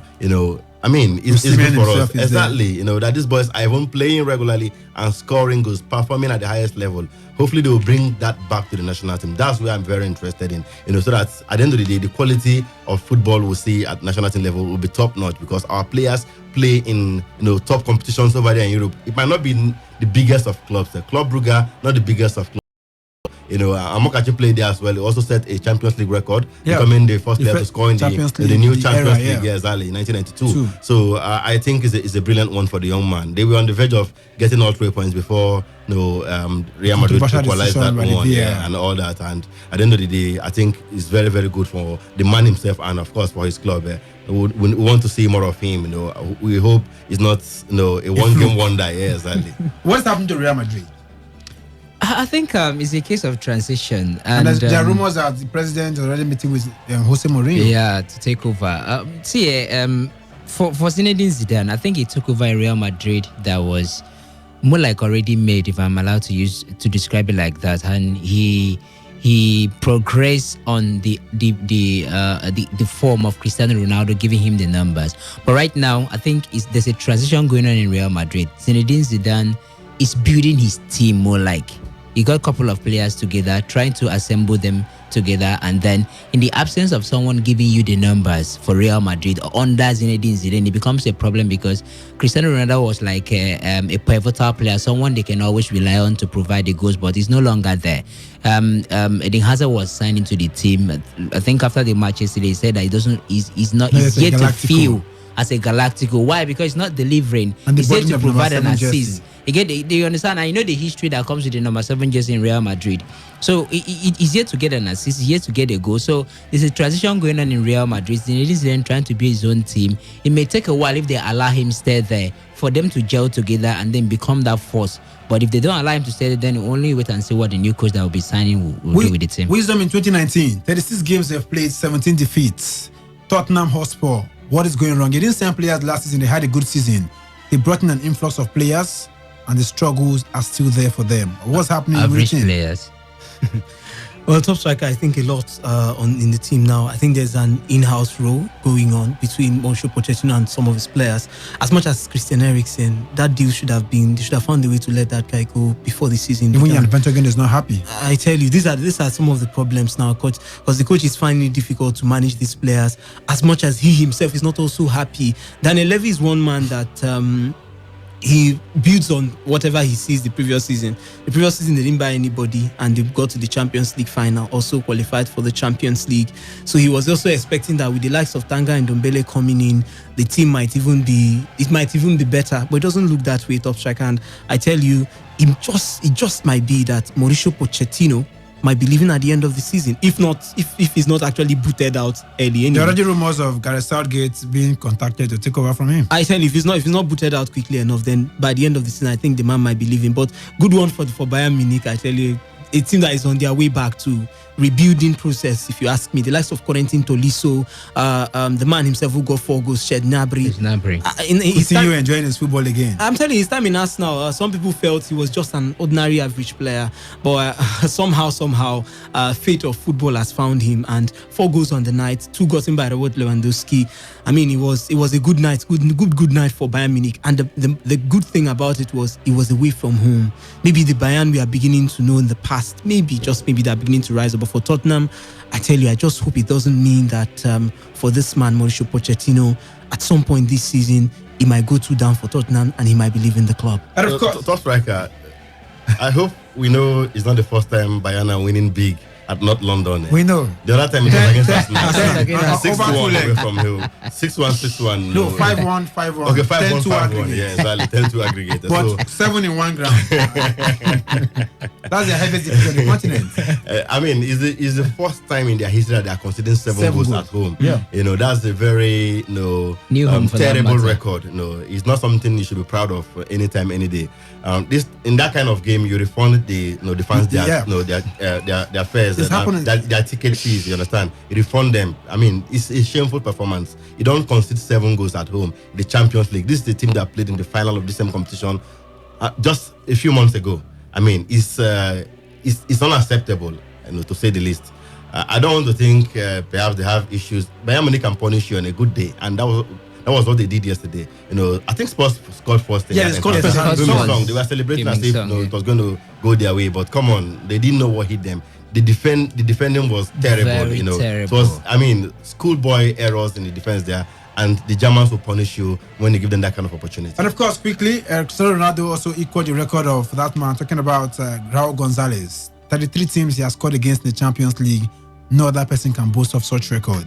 112 goals in the Champions League. Statistics, tough striker, but I tell you, they count at times, especially when you have a Ronaldo and a Lionel Messi who are still trying to break and set records for themselves. Some people said that Ronaldo, once he returns now, would do all he can to see if he can keep scoring. Since these days it boils down to goals. Messi? See if he can. Messi, you mean? No, Ronaldo. See if he can score more than maybe to equal what Messi has done now, winning the FIFA The Best awards. Maybe in the next calendar year, if he can do that, probably win the Champions League this year, or maybe score as many goals as he can. So that's a way to start. At the end, we fans will come out to say he scored so number of goals in the Champions League. He scored so number of goals in the league. That is why he deserves to be the best player in the world. And for games to expect tonight in Group E, Genk could be up against Napoli, 5:55 p.m. at the time, and Liverpool up against Salzburg, 8 p.m. And of course, Group F will see Slavia Prague up against Borussia Dortmund, 5:55 p.m. as Barcelona will entertain Inter Milan at the Nou Camp. In Group G, to be RB Leipzig up against Lyon, Zenit St. Petersburg will up against Benfica, and of course, Group H will see Lille up against Chelsea, while Valencia will entertain Ajax Amsterdam. Emeka, quickly, what should we expect? Chelsea lead, a case of clash of two Nigerians or three Nigerians? Yeah, both teams coming from defeats from match day one. Lille were badly beaten by Ajax 3-0 over there in Amsterdam. Chelsea lost at home to Valencia, so they will be seeking for redemption seriously. And it's evenly poised, I tell you. You don't even know what to expect from these two sides. Lille, they are fine form in the league have not been translated on the continent. Same for Chelsea. They are struggling in the league. You expected them to even do better in the Champions League. No way yet. This is just match day 2. I think it's going to be fireworks all the way. It's going to be fireworks because these two teams need results at this point. Your star fixture, Reliance? Well, as much I would have loved to pitch the Chelsea-Lille match, but I think I'm looking at there's a Barcelona-Inter match somewhere. Antonio Conte, doing very fine. He used to lose any game, right there in the Italian Serie A. So how will he, get the job done against Barcelona? I think I can't recall the last time Barcelona lost at home, in the UEFA Champions League. So it's a tough job for him. Will he be able to translate what he has been able to achieve at the Italian Serie A on the continents left to be seen? So that should be my star match for tonight. Who's your star match? The same top striker, Barcelona against Inter Milan. We are seeing a coach who is looking like he might be pushing the other coaches all the way, starting from the Serie A, talking about Antonio Conte. Now, Barcelona themselves are trying to also push themselves back. So, with what Inter did in the first game, Peter Olayinka and Slavia Prague pushed them down all the way. 1-1 it ended. They would be looking to see if they can get a redemption for themselves against the Barcelona too, who are not also willing to drop points. Prediction for that game? A draw. A draw. Yes. Liverpool are playing the team who scored 6 in their first game. Salzburg, a prediction for that game? They lost their first leg. Liverpool are at home. They are playing at Anfield. They lost to Napoli in the first on match day 1 away from home. You don't expect them to lose to Salzburg. It's football, anything can happen, but come on, I think Liverpool will bounce back from that opening day defeat and get it right against Salzburg later tonight. Chelsea-Lille. I'm looking at 2-2 draw. 2-2 draw. Let's go to the phone lines and get reactions from the callers. So what do you make about the games that played yesterday? And of course, your expectations from the matches tonight. 0817 000951 and 0810 9510951. Keep the calls coming through. For SMS and WhatsApp is 0701 9339 962. 0701 9339 962 for SMS and WhatsApp. The phone numbers are still the same, 0817 000951 and 0810-9510951. For Twitter, you can tweet at me at Emmanuel9001, at Emmanuel90001. You can equally copy at Emeka Dena. Hello, good afternoon. Good afternoon. Your name and location? Okay, my name is Moses calling from Botanica. Please be audible, can barely hear you. Okay, Moses calling from Botanica. Moses, welcome. Let's hear from you. I believe Liverpool will lose today and Inter will play like a goalless draw. Okay, thank you so much. He believes that Liverpool will lose and Inter will play out a goalless draw against Barcelona right there at the Nou Camp. Keep the calls coming through. Let's get your opinion, your prediction for the games to expect tonight, and what was the surprising result for you yesterday. What is happening right there at the new Tottenham Stadium with Tottenham Hotspur? Hello, good afternoon. Guys, welcome back. Welcome. Let's hear from you. For Zidane and the Real Madrid. For me, I think Zidane is a good manager, not a good. He can manage players that are already met. He wants to follow the length of the coaches that are good managers that can use nothing to get results. Because maybe Liverpool proceeding the Tottenham coaches out of maybe Guardiola also can enter that. But for Zidane, yes, he's good, but he can manage players, already established players to get results, not to put players for their best to come out. Okay, thank you so much, Simon. Right then, of course, let's get to hear from you. Keep the calls coming through. And of course, on Twitter, Port Harcourt Son says that he thinks Chelsea are struggling and may not qualify from the group stages. For Tottenham Hotspur, I think their manager might just be the next casualty right there in England. Back to the phone lines. Hello, good afternoon. Your name and location? Yeah, I'm Vito calling from Port Harcourt. Welcome, let's hear from you. I want to talk on Tammy Abraham. Go ahead, quickly. Yeah, I think the Ross should just boycott them. We have other young stars that can do well in our Friday. And as for Chelsea, Chelsea are winning 3-1. They are winning 3-1 tonight. Yes. Okay, thank you so much. And of course, keep the calls as we await your calls and the messages. And let's get to hear from you and your reactions right there. Any messages coming through, Emeka, from the portal? And of course, while we await your calls, keep it coming up right there so we'll get your reactions and everything you have to say about the games that went on last night and what to expect tonight in the UEFA Champions League. Hello, good afternoon. Good afternoon once again. Coach Arsenal, welcome. Let's hear from you. Champions League about Tottenham. The coach is passing through a lot of difficulties. He's not in charge of that. He said it before. Then he doesn't know what they are doing. The only thing there for him to coach. That's what he always there for. So that's why I think the man is not really happy with Tottenham at the moment. So he's not confident with him. He will be leaving them without them sacking them. But I think I regret it that Garabi, which I lost to Germany, to Bayern Munich. That player was a wonderful player, but lack of patience with Arsenal fans and the management saw us lose that guy. That guy was going to be a star. Because the way the boy had the confidence controlling ball, I think he was a German-based player of the year last year. I think it would be a wonderful thing to see him come up to that podium, become the world-best player in the nation. I wish him all the best. Thank you. Thank you so much, Coach Arsenal. Hello, good afternoon. Good afternoon, in the studio. Good afternoon, name and location? It's Ben Best calling. Ben Best, welcome. Let's hear from you. Talking about Tobori and Tammy Abraham, honestly speaking, I don't like people around begging to come and play for me. This guy is a young boy and he's not learning from the older one. I think we say stubborn fly will follow the cost of the great. That's why he's trying to bury himself. That boy, if he can take England, and I think even though I'm a Chelsea fan, but I will have to see him. Okay, thank you so much. Hello, good afternoon. Hello. Good afternoon. Afternoon. Your name and location? I'm calling from Port Harcourt. Okay, let's hear from you. Yeah. I'm predicting Chelsea match 2-1. Chelsea will lose against Lille, and Osimhen will score. Okay. Thank you. Okay, thank you so much. And of course, Kingsley Ezechi says he thinks Andy Ruiz Jr., if he wins Anthony Joshua, it might be a damage to Joshua's career. He also went on to say that tonight Barca might struggle to win this game against Inter Milan later tonight. Back to the phone lines. Hello, good afternoon. Hello. Hello, good afternoon. God. Welcome. Let's hear from you. About Tottenham, I'm really happy for what is happening to them. They saw my Man City last season. This time, I don't even want them to. I want them to knock them out. Okay, thank you so much. Top striker, very, very sad story, from Uyo yesterday. Two players of police machine female side. I mean, after training yesterday, we are crushed to death by a jeep driver who ran away after crushing these two ladies to death. They are named Aniebet Ekong and Glory. Saturday, they were getting ready for the MWPL Championship playoffs. Later this weekend against Confluence Queens of Lokoja. Very, very sad one. And of course, these two ladies are no more. I mean, the man ran away after crushing them to death, and a very, very disappointing one. Right? Very disappointing indeed. May their souls rest in peace. You have any update coming from the draws on the 23 AFCON?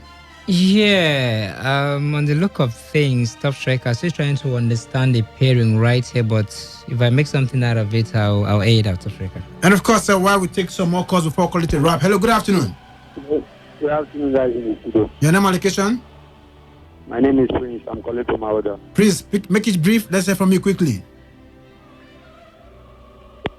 Oh, we lost that call right there. And of course, moving on the show this afternoon, before we call it a wrap on the program, this other one, Kingsley Michael says he thinks Barca will struggle throughout this season, but I know they will not win the league and the Champions League. Why he thinks Tyson Fury will be ready for the rematch against Deontay Wilder, except Wilder may come up with an excuse after his fight against Luis Ortiz in November. And of course, many thanks to the guys very much in the building. Is a wrap on the show. Many thanks to Emeka Diana for his time on the show. Many thanks to Wisdom Obina. Many thanks to Reliance who put this package together. And many thanks to you out there for your listening pleasure, if not for anything, at least for your heart. Do some sport. Moana Chibusa, signing out.